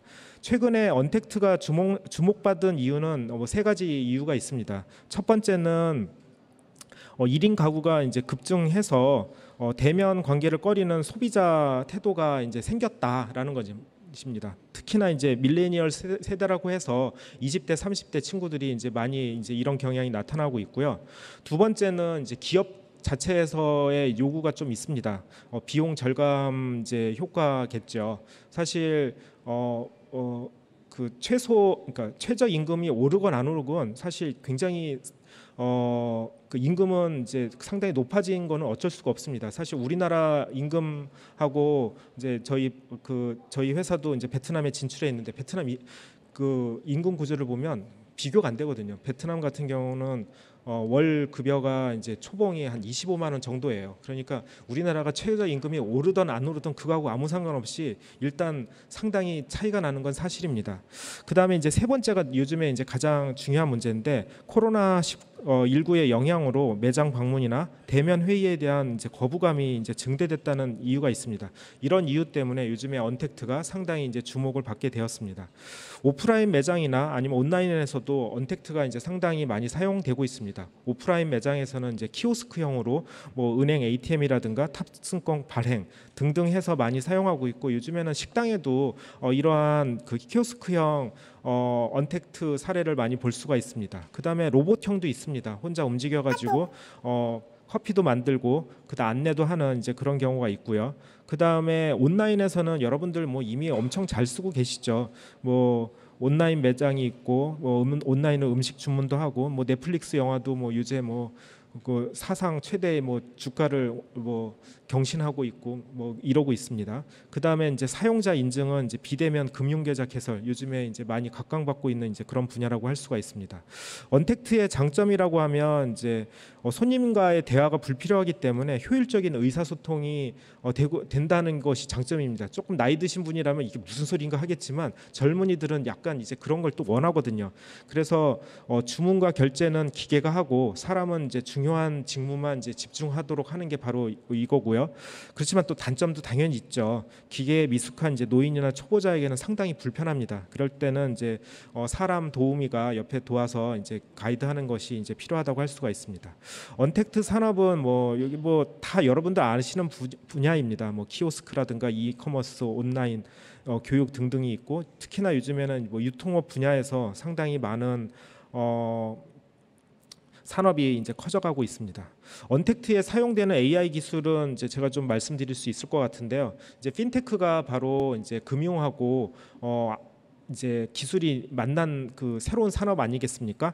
거기서 이 핀테크에는 이제 AI 기술이 뭐 주식 매매, 뭐 주문, 아니면 보험 설계, 최적의 설계 뭐가 있을 수 있죠. 그다음에 생체 인식, 바로 이제 저희 회사에서 이제 주로 하는 일 중에 하나인데, 뭐 지문이나 얼굴 등을 이용해 가지고 빠른 로그인과 이제 결제를 할 수 있도록 가이드한다든가, 아니면 보안 솔루션, 전화 응대 서비스 등등이 있고, 뭐 신분증 인식이라든가 문자 인식, 뭐 알고 보면 굉장히 많은 곳에 이제 이런 AI 기술이 이미 사용이 됐다는 것을 알 수가 있습니다.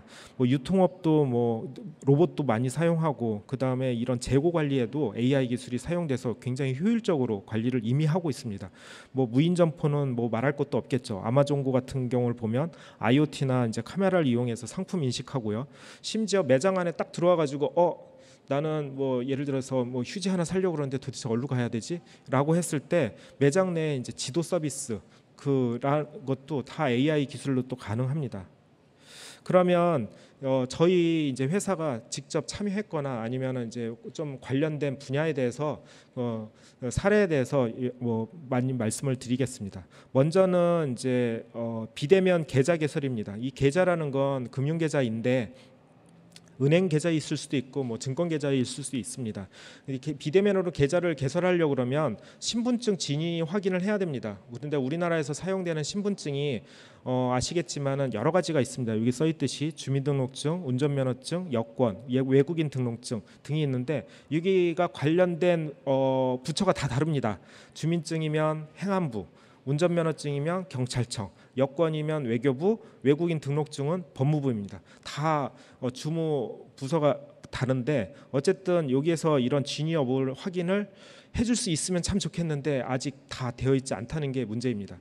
지금 현재 우리나라에서 되고 있는 거는 이제 주민등록증하고 운전면허증까지만 되어 있고요. 그것도 한 10년 전 기술, AI 기술이 아니었죠. 그걸로 이제 지금 되어 있고, 그래서 인식률이 그렇게 높진 않습니다. 요번에 여권, 외교부에 이제 저희가 들어가서 처음으로 이제 여권의 진위 확인은 요번에 7월 말로 이제 서비스가 개시가 됩니다. 외국인 등록증은 아직 되어 있지 않습니다.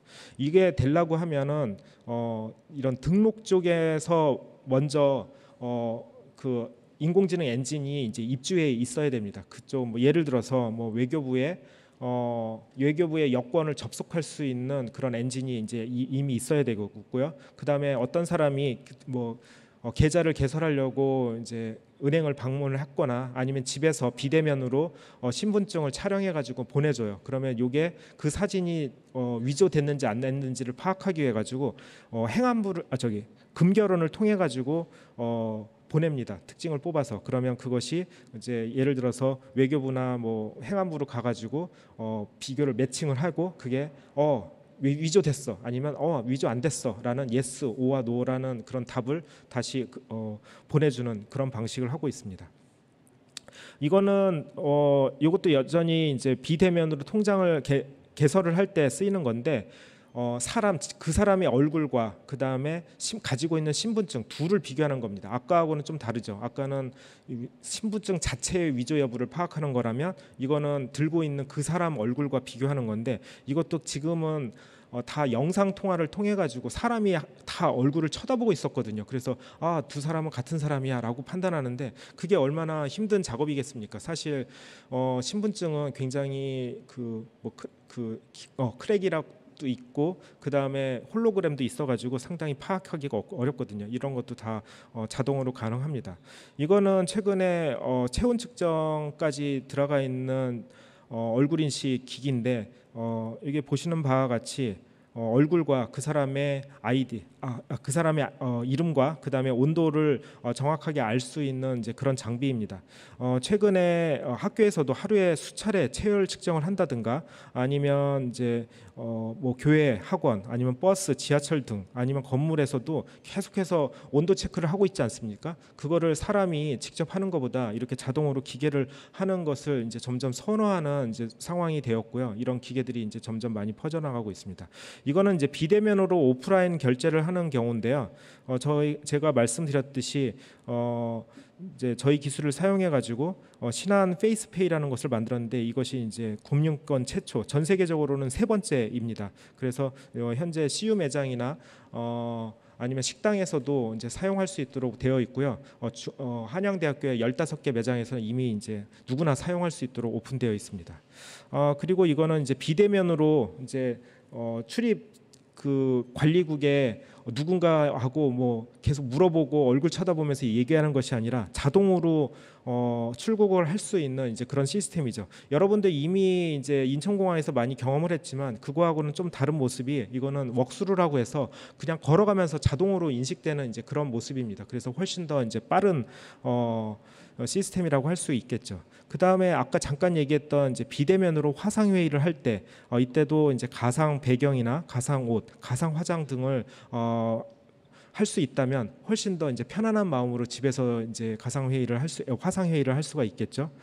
이거는 이제 비대면으로 이제 상품을 체험하는 AR입니다. 그래서 예를 들어서 선글라스를 한번 가상으로 써보고 그다음에 이게 내 얼굴에 맞나 안 맞나 그런 걸 파악할 수가 있겠고요. 여기도 마찬가지로 이제 그런 이제 AR입니다. 이것도 마찬가지로 비대면으로 이제 상품을 체험할 수 있는 AR인데 가상으로 명품 시계를 차본다든가 아니면 가상으로 전자제품을 집 곳곳에다가 놓아보고 이것이 우리 집에 이 컬러가 맞을까 그런 것을 파악해보는 그러한 서비스가 이미 나와 있습니다. 여기 보시는 바와 같이 집에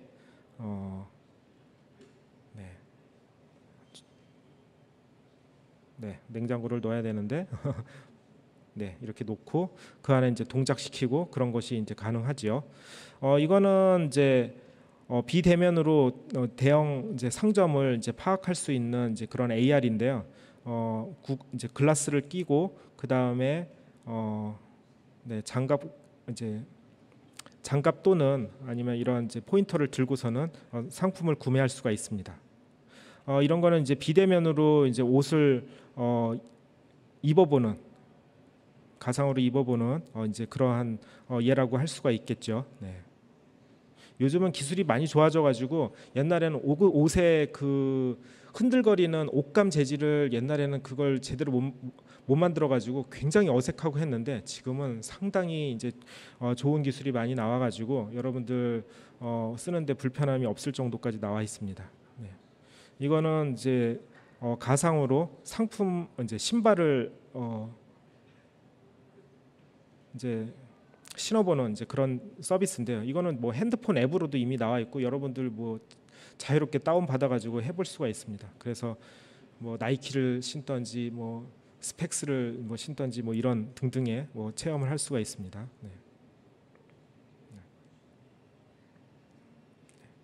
그 다음에 이거는 이제 스마트 ATM기라고 해서 창구 업무, 그러니까 은행 창구의 이제 90%를 이제 대체할 수 있는 이제 그런 기기입니다. 그래서 생체 인식 기능이라든가 영상 3단 기능까지도 있고요. 그 다음에 뭐 계좌 개설, 카드 발급, 통장 발급까지 모두 다 할 수가 있는데 현재 이런 스마트 ATM 비중이 한 1% 수준까지 전체 ATM 시장에서 수준까지 이제 갔다는 이제 그런 기사도 있습니다. 이거는 이제 OTT 서비스라고 해가지고 넷플릭스 같은 그런 서비스인데요. 얼굴 표정을 이용해가지고 콘텐츠를 추천을 받는 겁니다. 그래서 웃으면은 뭐 로맨틱 코미디, 슬픈 표정을 하면 새드 무비를 이제 추천해주는 이제 그런 서비스라고 할 수가 있겠죠. 이거는 이제 일본의 이제 우리 기술을 적용한 예인데 모바일 기기를 이용해 가지고 얼굴 인식을 해서 근무자가 이제 제대로 왔는지 그런 것을 파악하는 이런 관리 시스템입니다. 그래서 용역 업체로부터 이제 노무자를 이제 공급을 받을 경우 그 사람이 정확하게 왔는지를 파악할 수가 있습니다. 이거는 언제도 쓸 수 있냐면 이번에 이천에서도 화재 한번 나지 않았습니까? 그때 도대체 누가 들어갔는지를 파악하기 위해서 DNA 검사까지 했다는 거는 좀 어찌 보면은 굉장히 요즘 세대에 맞지 않는 이제 그런 부분이라고 할 수 있겠죠. 그래서 공사장 입구에 이런 것이 만약에 설치되어 있으면 몇 시 몇 분에 정확하게 누가 들어갔는지 파악할 수 있는 그런 기술이라고 할 수가 있습니다. 자, 오늘은 이제 시간이 이제 다 되어서 여기까지 이제 마무리하겠습니다. 혹시 뭐 나중에 궁금한 분이 있으면은 저희 회사에 뭐 아니면 직접 연락을 하시면 제가 이제 다 응대해 드리겠습니다. 예, 감사합니다. 감사합니다, 박사님. 일상생활 속에서 볼 수 있는 AI 기술의 활용과 원리에 대해서 생각해 볼 수 있는 시간이었습니다. 네, 여기서 발표 세션을 마치도록 하겠습니다. 5분 정도의 짧은 휴식 기간을 가지겠습니다. 발표 세션에 이어서 이제 인공지능의 활용과 전망에 대한 토론을 해보도록 하겠습니다. 토론자로는 성균관대 하이브리드 미래문화연구소의 김종석 수석연구원님과 국토교통과학기술진흥원의 스마트시 사업단 프로그램 디렉터 박진아 박사님을 모셨습니다. 먼저 김종국 수석연구원님 발표 잘 들으셨습니까? 예, 잘 들었습니다.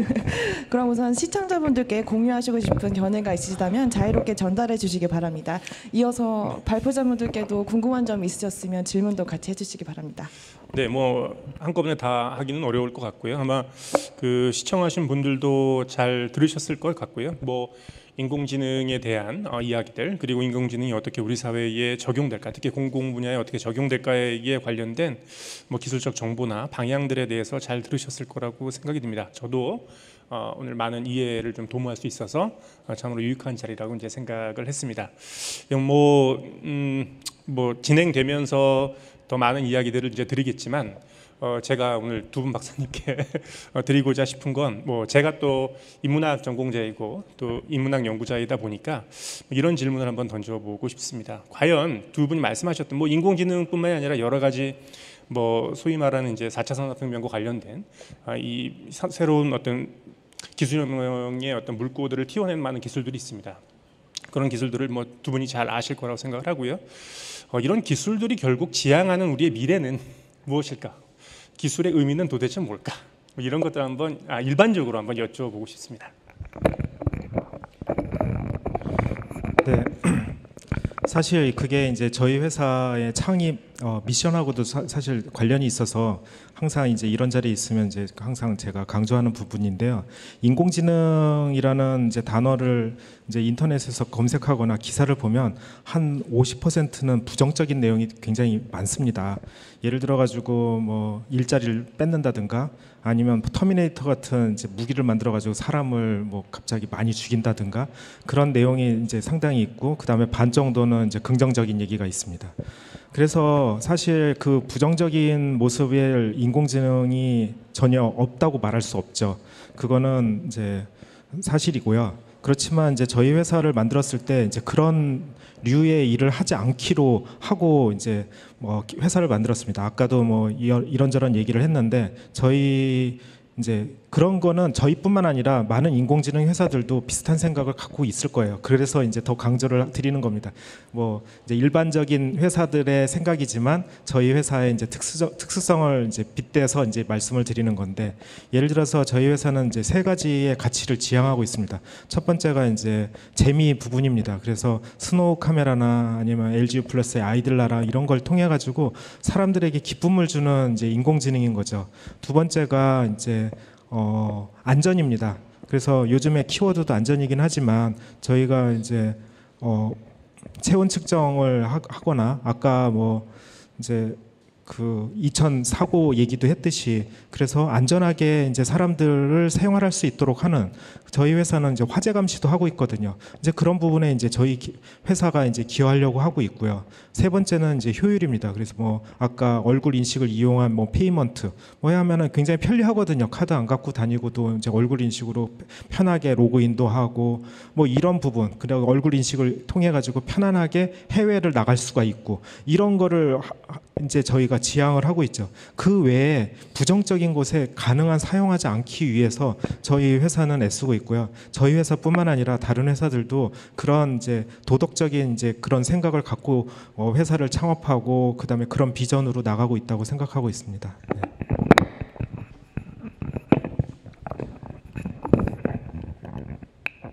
네, 그 기술의 미래, 그 기술이 지향하는 미래는 미래의 모습은 무엇인가라는 말씀을 해주셨는데 짧은 기간 한번 생각을 해봤습니다. 그 우리가 특히 인공지능 이런 기술의 미래는 무엇이냐 생각을 해봤는데 저희 대답은 뭐 컴퓨터, 인터넷, 스마트폰의 현재 그게 인공지능의 미래가 아닌가. 그러니까 이제 PC가 처음 만들어졌을 때 저 그 괴팍한 네모난 저 물체는 무엇이길래 저게 우리의 미래를 어떻게 파괴할 것인가 막 이렇게 고민했겠죠.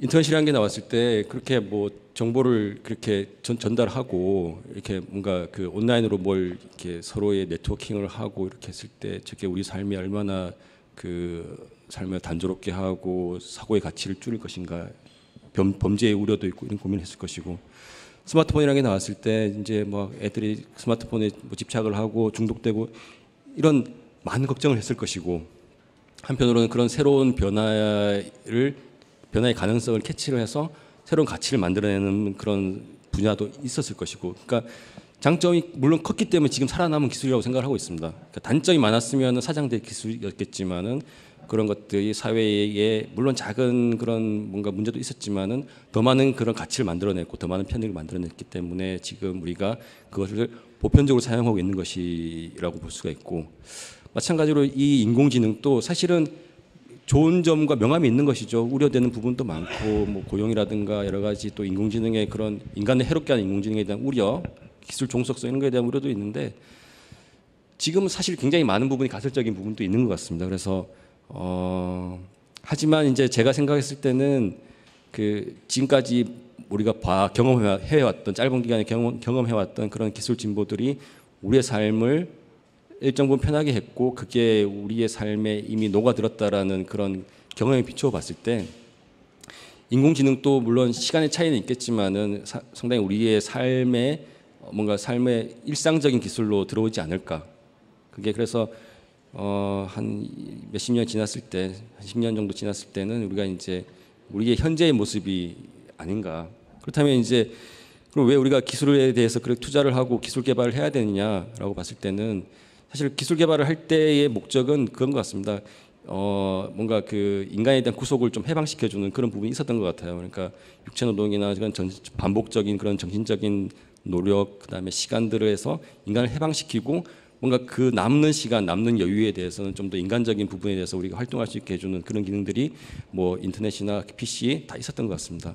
하지만 이제 결과론적으로는 또 다른 구석이 있었던 거죠. 이제 PC로 인한 구석, 인터넷으로 인한 구석, 스마트폰으로 인한 구석이 있었던 것이고, 인공지능도 마찬가지로 우리의 인간의 그런 뭔가 반복적이고 지루한 일상에 대해서 우리를 해방시켜주는 그런 기능도 있었겠지만 또 그럼으로 인해서 우리는 또 다른 구조로 가는 게 아닌가. 그래서 이렇게 뭔가 이렇게 순환되는 그런 사이클로 가는 부분이 아닌가라는 생각이 좀 들었습니다.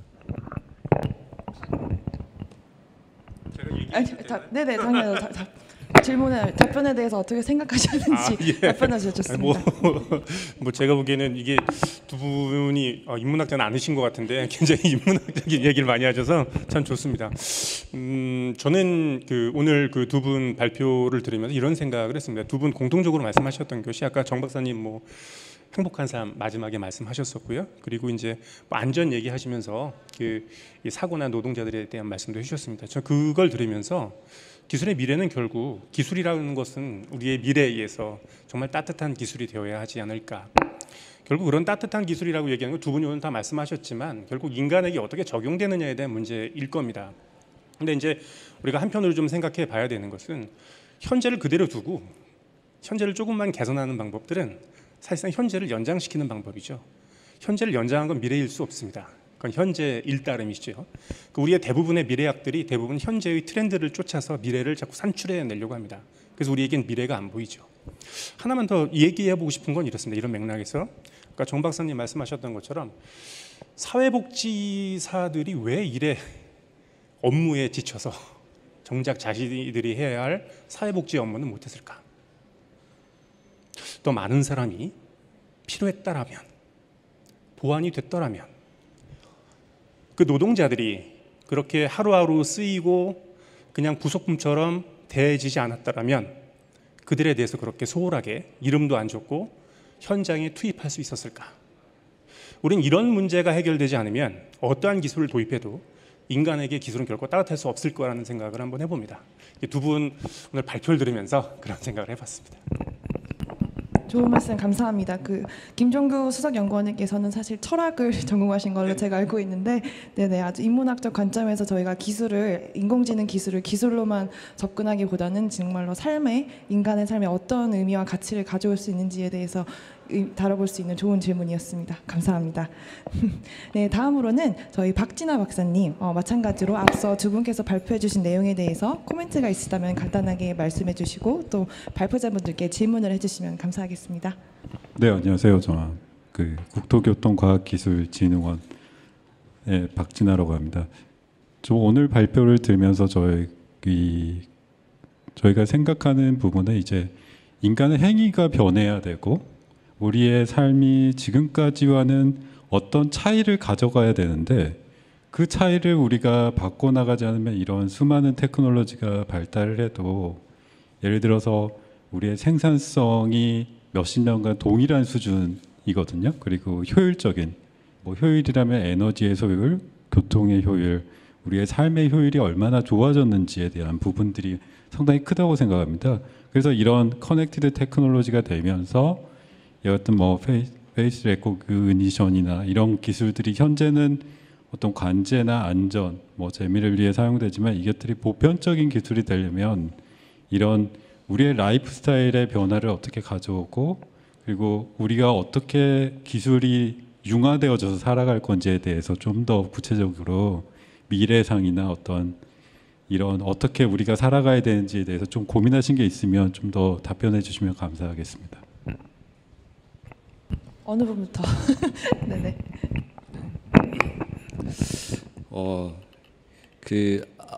아까 말씀드렸던 부분이 연장선이 되지 않을까라는 생각이 드는데 이제 PC가 처음 나왔을 땐 굉장히 거대한 지금 우리가 이제 아까 제가 슬라이드에서 보여드렸던 그런 데이터 센터 같은 거대한 PC였던 거죠. 애니악 PC였던 거고. 스마트폰이 이제 물론 이제 가상적으로 이제 만들어졌을 때 그 스마트폰이 담고 있는 그런 기능들 카메라도 있고 전화기도 있고 문서 편집기도 있고 오만 가지 기능들이 만약에 이제 그 안에 들어가 있지 않고 개별적인 그런 기기로 있었을 때는 굉장히 그런 거대한 그 되는 것이죠.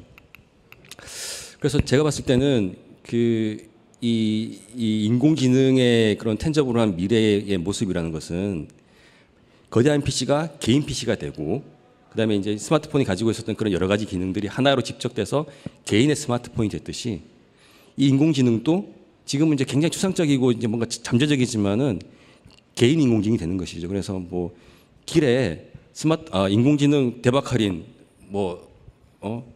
상암동 최저가 이렇게 해서 36개월 할부로 하나씩 가지고 가는 거예요. 이렇게 인공지능을 뭐가 어떻게 구현될지는 잘 모르겠지만 그래서 그 데리고 간 인공지능이 나의 내 일상을 케어를 해주고 일정 관리도 해주고 뭔가 주문도 해주고 따라오고 이렇게 그게 언제가 될지 모르겠지만은 그런 개인화된 인공지능이 제가 생각했을 때 우리의 미래의 모습이 아닐까. 그게 뭐죠? 자비스 같은 물어보면 대답해주는 그런 것들이 마치 나의 팅커벨 같이 나에 따라다니는 저는 그런 모습이 아닐까라는 생각을 해봤습니다.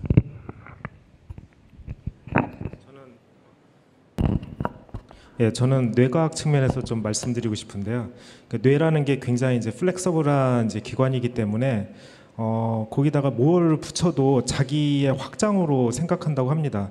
예를 들어 가지고 이제 사람이 이제 그 뇌를 가지고 굉장히 잘 사용하는 사람 이제 생물 중에 하나죠. 그래서 예를 들어서 이제 포크레인 기사 같은 경우는 포크레인 딱 앉아 있으면 포크레인 끝에 있는 그 감각까지도 손에서 느끼는 거예요. 그리고 여러분들도 이제 그걸 그대로 느끼는 게 차에 딱 타면은 차 끝 모서리까지도 그대로 느끼지 않습니까? 그래서 옆에 이제 누가 이제 벽을 부딪히지도 않고도 운전을 굉장히 잘할 수 있는 이유는 본인이 그걸 그만큼 확장이 됐기 때문에 그렇거든요.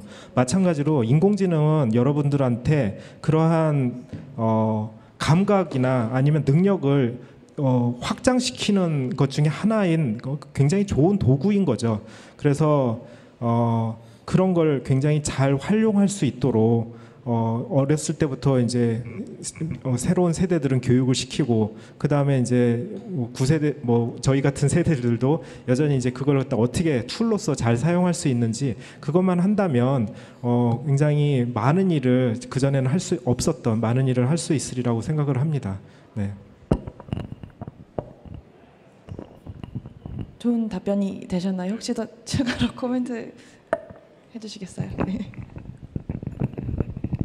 뭐 저희도 이제 같은 맥락에서 스마트 시티라는 거에 대한 이제 혁신 동작 프로젝트로 진행을 하고 있는 범부처 사업을 진행을 하고 있습니다. 이 같은 곳에서도 이 같은 프로젝트에서도 말씀드린 바와 같이 그 현재 우리가 발생하고 있는 우리가 삶 속에서 보지 못했던 부분들, 그리고 우리가 다루지 못했던 부분들, 예를 들어서 데이터가 다 분산되어져 있으면 그것들을 한 번에 보면 제가 A에서 B를 가는데 버스를 탈지 뭐 택시를 탈지 뭐 개인 모빌리티를 탈지 이런 것들의 선택적 다양성, 그리고 나의 삶에 맞춰진 뭔가 니즈의 부합성 등에 엮여져서 어떻게 보면 나의 만족도와 그리고 미래적인 삶에 대한 여러 가지 이게 결부되어지는 거라고, 다 엮여지는 거라고 생각이 듭니다. 이와 같은 측면에서는 이제 크게는 우리가 제한적인 삶 속에서 어떻게 지속 가능할 것인가에 대한 문제점도 있고요. 그리고 우리가 현재까지 이 도시가 발전해 오면서 간과했던 이제 그 도시의 문제들, 다양하게 있는 문제들을 이와 같이 이게 복합적으로 해결할 수 있는 기술들이 AI라는 게 등장하면서 이제 모두 다루어질 수 있는, 보지 못할 것들에 연결하고 우리의 삶 속에 있는 어떤 이런 그 생태계를 바꿀 수 있게 되는 것까지가 이제 AI의 기술의 발전상이라고 생각을 하고 있습니다. 네, 이상입니다.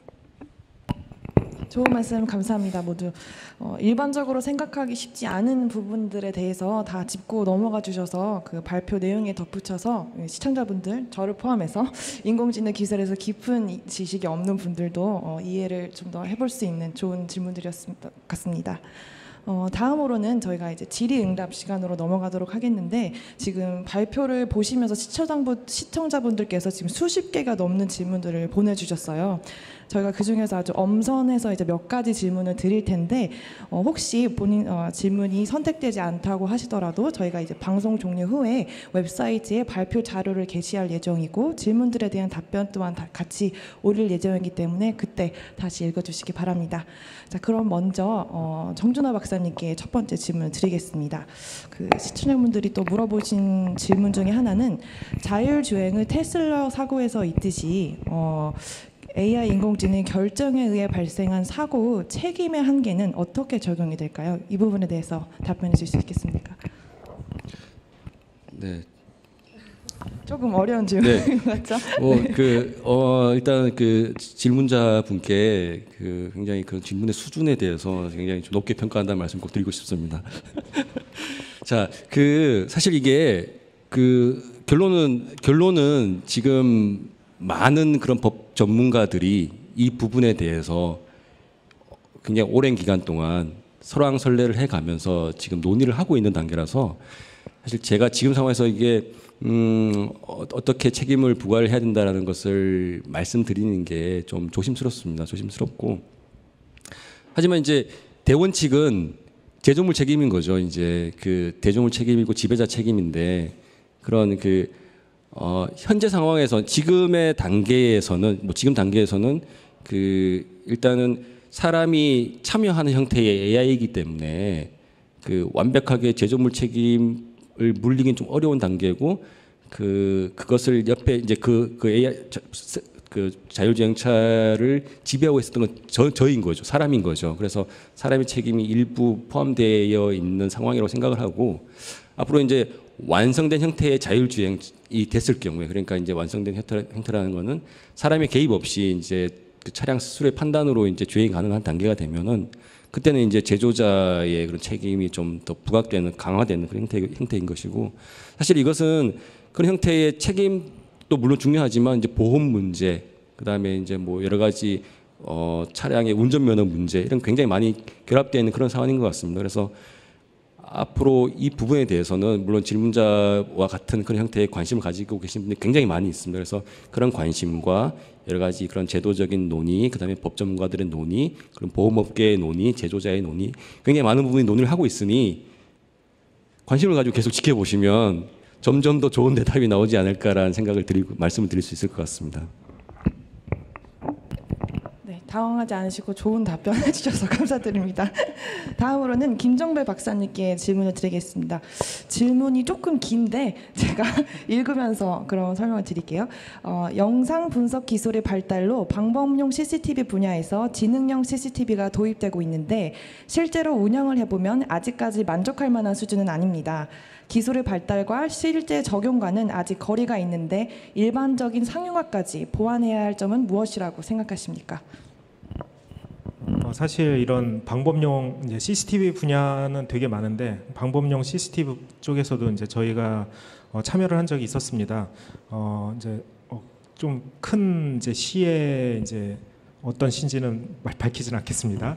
거기 이제 시의 CCTV를 이제 저희가 접속을 해서, 물론 뭐 회사가 저희 회사에서 할 수는 없고요. 그건 가능하지 않고 그 시에 있는 이제 컨트롤 룸이 있습니다. 그래가지고 저희 그 AI 인퍼런스 서버를 들고 들어가가지고 거기서 학습시키고 거기서 이제 돌리고 뭐 그렇게 했었는데, 거기에 이제 4,000대 카메라가 있었습니다. 그래서 4,000대 카메라 연결해가지고서는 이제 했는데 뭐 좋은 반응도 있었고 아직 아쉽다는 반응도 있었습니다.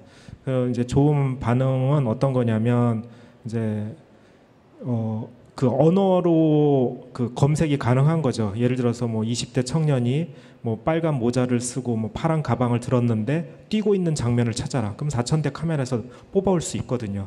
근데 아쉬운 점은 뭐냐면 그 사람의 얼굴을 인식할 수 있을까 했을 때는 그거는 이제 CCTV 화질 문제가 또 있습니다. 그래서 사실 사람이 보더라도 얼굴 분류하기가 상당히 쉽지는 않거든요. 그래서 이제 그리고 CCTV가 이제 바깥에 노출되어 있기 때문에 조명 조건이 계속해서 하루 24시간을 보면 상당히 많이 변하고 있습니다. 그리고 그거를 365일 하다 보면 사람들의 옷차림도 다 바뀌는 거죠. 그래서 그 당시에 이제 저희들도 좀 이제 아쉬웠던 부분이, 저희가 처음에 겨울에 들어가 가지고 이제 사람들을 학습을 시켰어요. 그랬더니 한참 하다 보니까 옷차림이 바뀌어 버려요. 반팔로 바뀌고 가벼운 옷차림을. 그러다 보니까 이제 인식률이 막 떨어지는 모습도 보이고 하거든요. 근데 결국은 딥러닝은 학습 데이터가 얼마만큼 제너럴리티, 그러니까 일반성을 보장하느냐에 따라서 그 성능이 좌우되는데, 그 당시에 이제 좀 부족한 데이터도 한몫했었죠. 그래서 지금은 이제 다른 회사에 이제 맡겨가지고 뭐 1년 동안에 많은 데이터를 확보해가지고 보완하도록 하는 일을 이제 하도록 했는데, 이제 사실 그 한계는 있습니다. 그럼에도 불구하고 도움이 되는 분야는 아직까지는 여전히 있으니 그거를 너무 실망하지 말고 될 수 있는 분야에서 투자를 하시면 언젠가는 안 되는 부분도 되거든요. 지금 인공지능 기술이 완성이 아니거든요. 제가 봤을 때는 이제 발걸음 하나 딱 뛴 겁니다. 인공지능 이쪽 딥러닝이라는 게 처음 세상 사람들에게 알려진 게 뭐 2012년, 그 다음에 사람들이 이제 이걸 갖다가 쓰기 시작한 건 2014년 이 정도거든요. 그럼 지금 몇 년 안 됐습니다. 앞으로 갈 길이 굉장히 많거든요. 근데 조금 써보고 너무 막 큰 기대를 가지고 쓰다가 실망하시면 그 다음부터는 투자가 일어나지 않습니다. 그러다 보면 이제 몇 년 지나면 외국 기술만 다 들어와 있죠. 그렇게 해서는 안 될 것 같습니다. 그래서 안 되는 거는 확실히 이제 엔지니어나 이제 저 같은 이제 사업가들이 정확하게 얘기해야 돼요. 뭐는 되고 뭐는 안 된다는 걸 거짓말하면 안 되겠죠. 그래서 잘 얘기하고 그 한도 내에서 잘 쓰면 될 것 같고요. 방범용 CCTV는 아니지만 저희가 아까 캘리포니아 산불 감시에도 저희 거를 활용한다고 말씀을 드렸잖아요. 그것도 CCTV인데 원래는 그 회사가 굉장히 많은 카메라를 산에다가 설치해가지고 산불을 찾는데 한 사람이 4대 카메라만 볼 수 있거든요. 너무 많은 카메라 보면 이제 정신이 산만해져가지고 볼 수가 없습니다. 그래서 하루에 3교대로 또 돌아가고 있어요.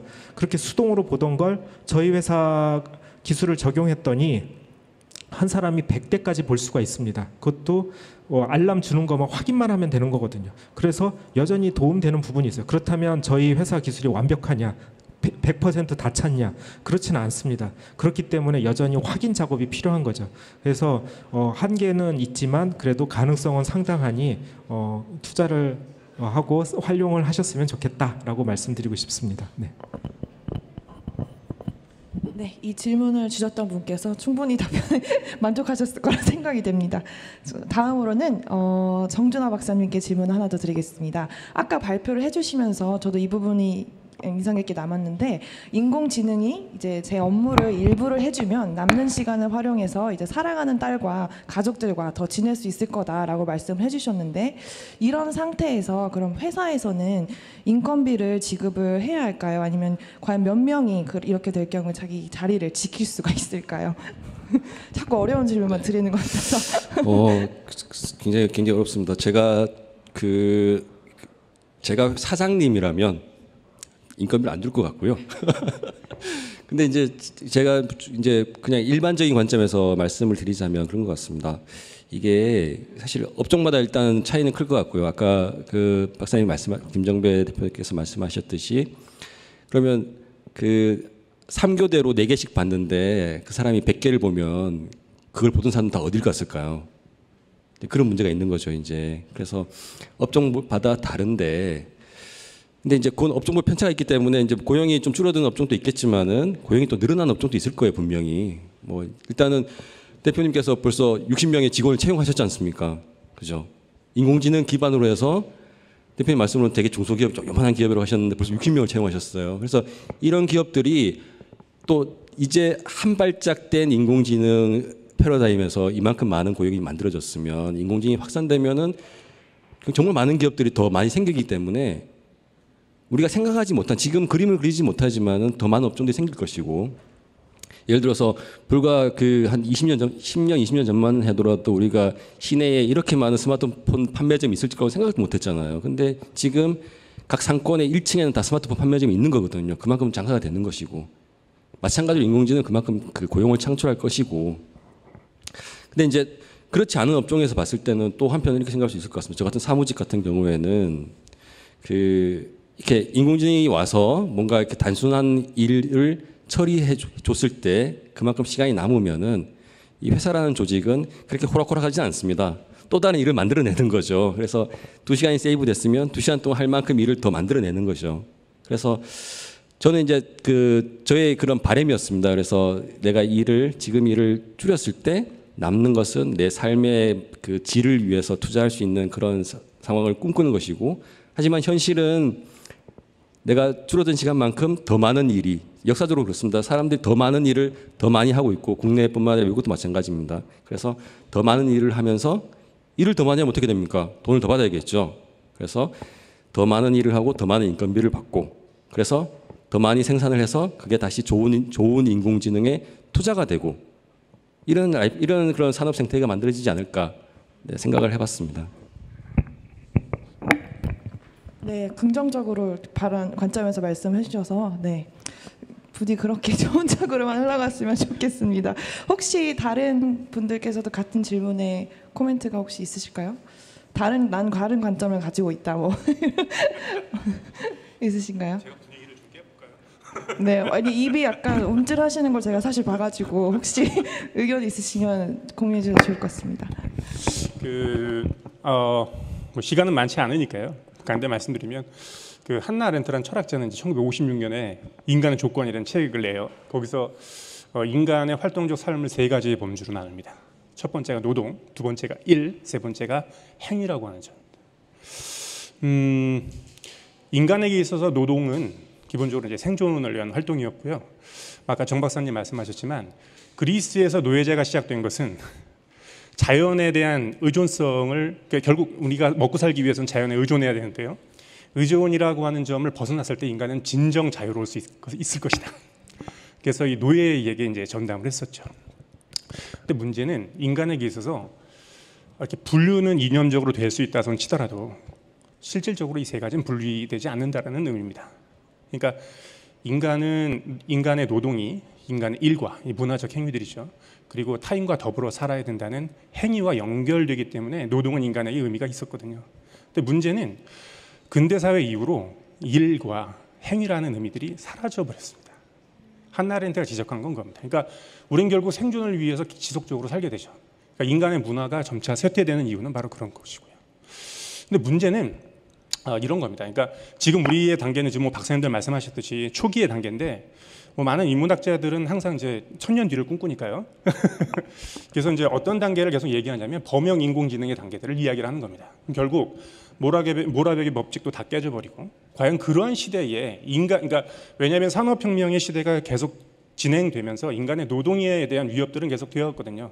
근데 인간이 유일하게 활동할 수밖에 없는 게 노동이라고 한다면 그 노동이 박탈될 때 무엇을 할 것이냐라는 겁니다. 그러니까 두분 박사님도 계속 얘기했지만 지금 초기 단계에서 뭐 더 많은 일자리가 생길 수도 있겠지만 한편으로 보면은 이 일자리들의 상실이라는 우려들도 계속 있는 것이고요. 그러니까 두 분은 뭐 또 긍정적으로 볼 수도 있겠지만, 그러니까 예를 들면 OECD도 굉장히 긍정적인 그 답변을 내놨지만 그렇지 않은 부분에서는 굉장히 부정적인 답변이 나오고 있는 거거든요. 그러니까 이러한 어떤 문제들이 여전히 우리에게는 남아 있다. 그래서 우리가 생각해봐야 되는 건 인간에게 일이란 뭐냐라는 것들을 물어봐야 되는 겁니다. 그러니까 이것들을 도입하면 이런 것들을 얼마나 줄일 수 있다. 그걸 넘어서서 인간에게 이 일이 왜 필요할까? 인간은 이 일을 통해서 어떻게 살까? 인간이 무엇이냐에 대한 물음이 없으면 어떠한 기술도 아까 말씀드렸듯이 따스해질 수 없을 거라고 저는 생각을 합니다.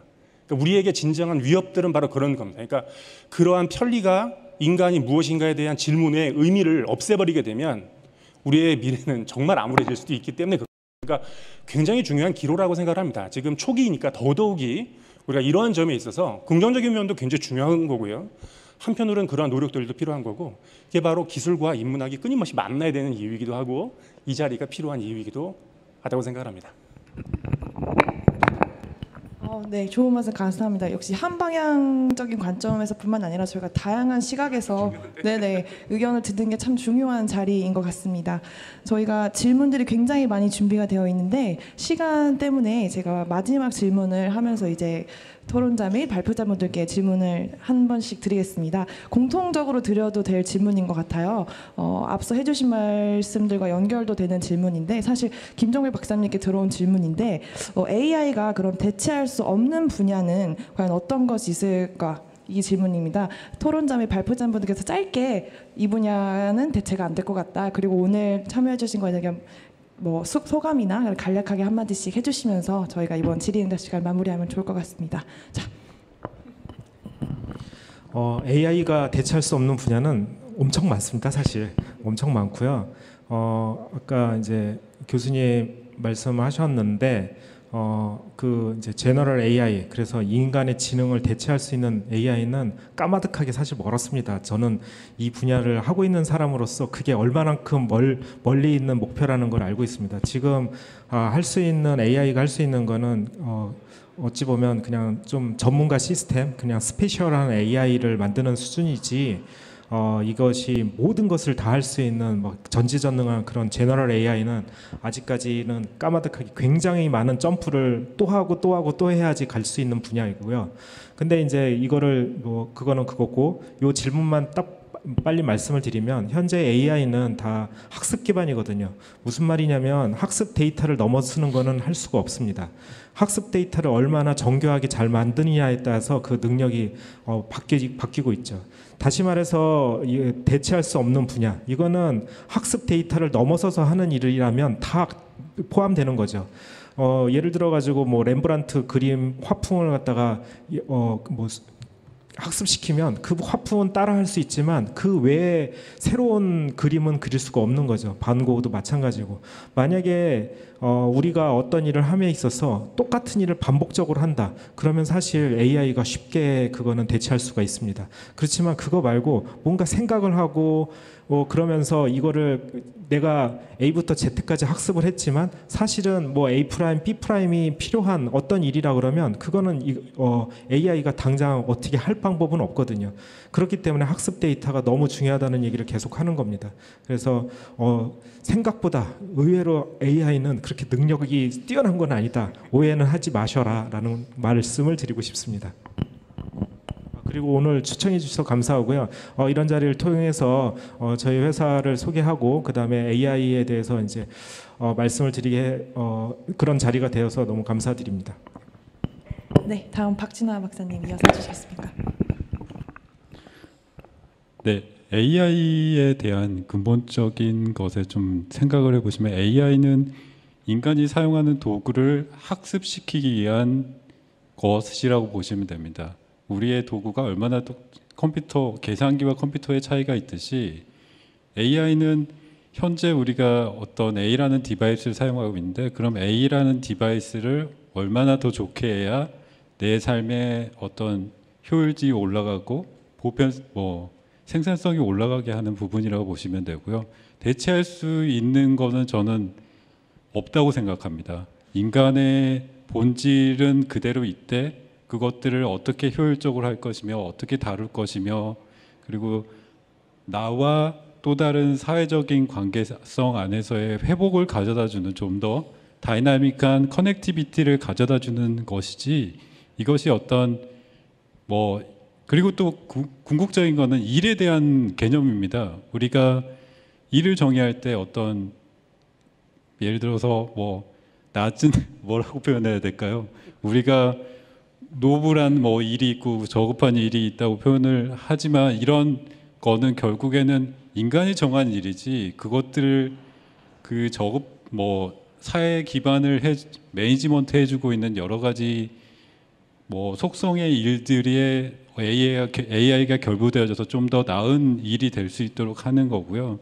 그리고 윗단에서는 어떻게 보면은 자율성을 중앙 집권적인 관제에서 어떤 블록체인과 같은 지방자치제의 분권을 형성하기 위한 AI이기 때문에 이런 부분에서 좀 더 뭐라고 해야 될까요? 좀 더 긍정적인 마인드로 세상을 보시면 나와 AI는 어떻게 갈 것이며 이런 것들에 좀 더 고민을 하면 좀 더 나은 미래의 상을 저희가 더 그릴 수 있지 않을까 생각합니다. 그리고 이 자리에서 저는 사실 건축이고 이런 부분이기 때문에 제가 이제 딥러닝을 이용해서 잠깐 말씀을 드리면 이런 섹터의 구분이 없습니다. AI가 어떤 IT 분야에서 해야 되는 게 아니라 건축도 인간의 이모션이라는 걸 다루기 때문에 이모션을 공간이 어떻게 반영을 해서 공간에 AI 지능을 넣어서 창문을 열어야 될지 닫아야 될지 이런 것들의 서포트를 일을 더 잘할 수 있게 쾌적하게 할 수 있는 부분이기 때문에 인간과 기술과의 공존을 좀 더 고민하는 자리가 되지 않았나 싶습니다. 네, 감사합니다. 일단 저도 초대해 주셔서 감사드리고요. 아까 렘브란트 그림 말씀하셨는데 렘브란트 그림이 16세기에 거울이라는 기술이 발달하지 못했으면 우리에게 그려지지 않았을 겁니다. 그리고 16세기 인간은 태어나서 처음으로 자신의 모습을 정확히 보기 시작합니다. 그것이 자기 내면을 들여다보는 그 방식이 되었고요. 소위 말하는 17세기의 서양 근대의 주체 철학이라는 것들이 이제 생겨나기 시작합니다. 기술은 그렇게 인간을 돌아보는 데 역할을 충분히 할 수 있습니다. 근데 우리가 아까 논의했듯이 자율주행차의 책임을 누가 지느냐라고 하는 것들이 여전히 지금 문제가 되고 있으면 매우 심각한 문제가 될 겁니다.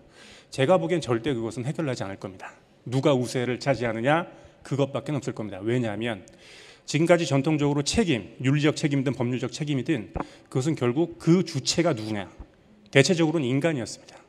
그리고 법인도 인격체이기 때문에 법인이 책임져도 결국 인간이 지는 거나 마찬가지였습니다.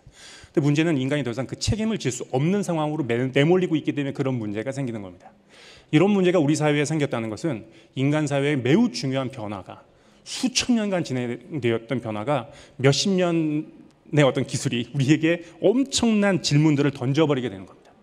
이 변화는 짧은 것 같지만 어마어마한 변화고 어마어마한 질문이라고 하는 점, 이미 우리는 그 논의가 시작되었다 때문에 이 논의는 먼 미래, 수천 년 뒤의 미래가 아닐 수도 있다.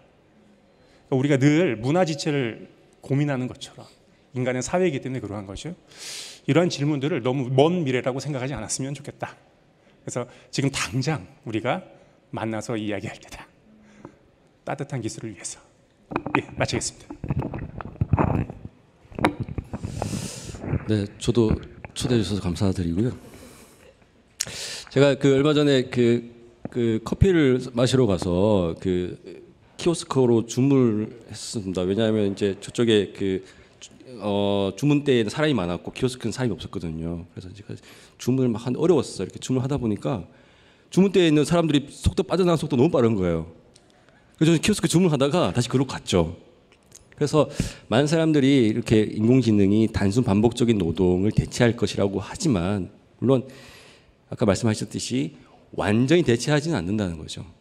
그러니까 인간이 항상 개입을 해야 되기 때문에 대체율은 다르지겠지만은 완벽하게 대체되는 부분은 사실 찾아보기 어려울 것이라는 게 첫 번째 생각이고, 두 번째로는 이제 제가 생각하기에 대체하면 안 되는 부분들, 해서 안 되는 부분들에 생각을 해봤는데, 첫 번째가 이제 인공지능을 만드는 데에서 만드는 일을 인공지능이 하면 안 될 것 같다는 생각이 들더라고요. 그러니까 이제 사람의 관점에서 인공지능을 만들어야지 인공지능이 인공지능을 만들었을 때 우리가 이렇게 컨트롤하지 못하는 그런 부분들이 생길 것 같더라고요. 그래서 그게 첫 번째이고, 두 번째는 이제 사람이 사람을 키우는 부분에 대해서 인공지능이 개입하면 안 될 것 같다는 생각이 들었어요. 그러니까 어린 아이들한테 뭔가 인간적인 걸 가르쳐야 되는 그런 상황에 대해서는 사실 그거는 인공지능이 할 수는 있겠지만, 로봇이 할 수는 있겠지만, 그건 이제 인간이 해야 되는 인간의 본질적인 책무라고 생각을 하고, 그 두 가지는 절대로 이제 맡기면 안 되는 부분이 아닐까 생각이 들었습니다. 네.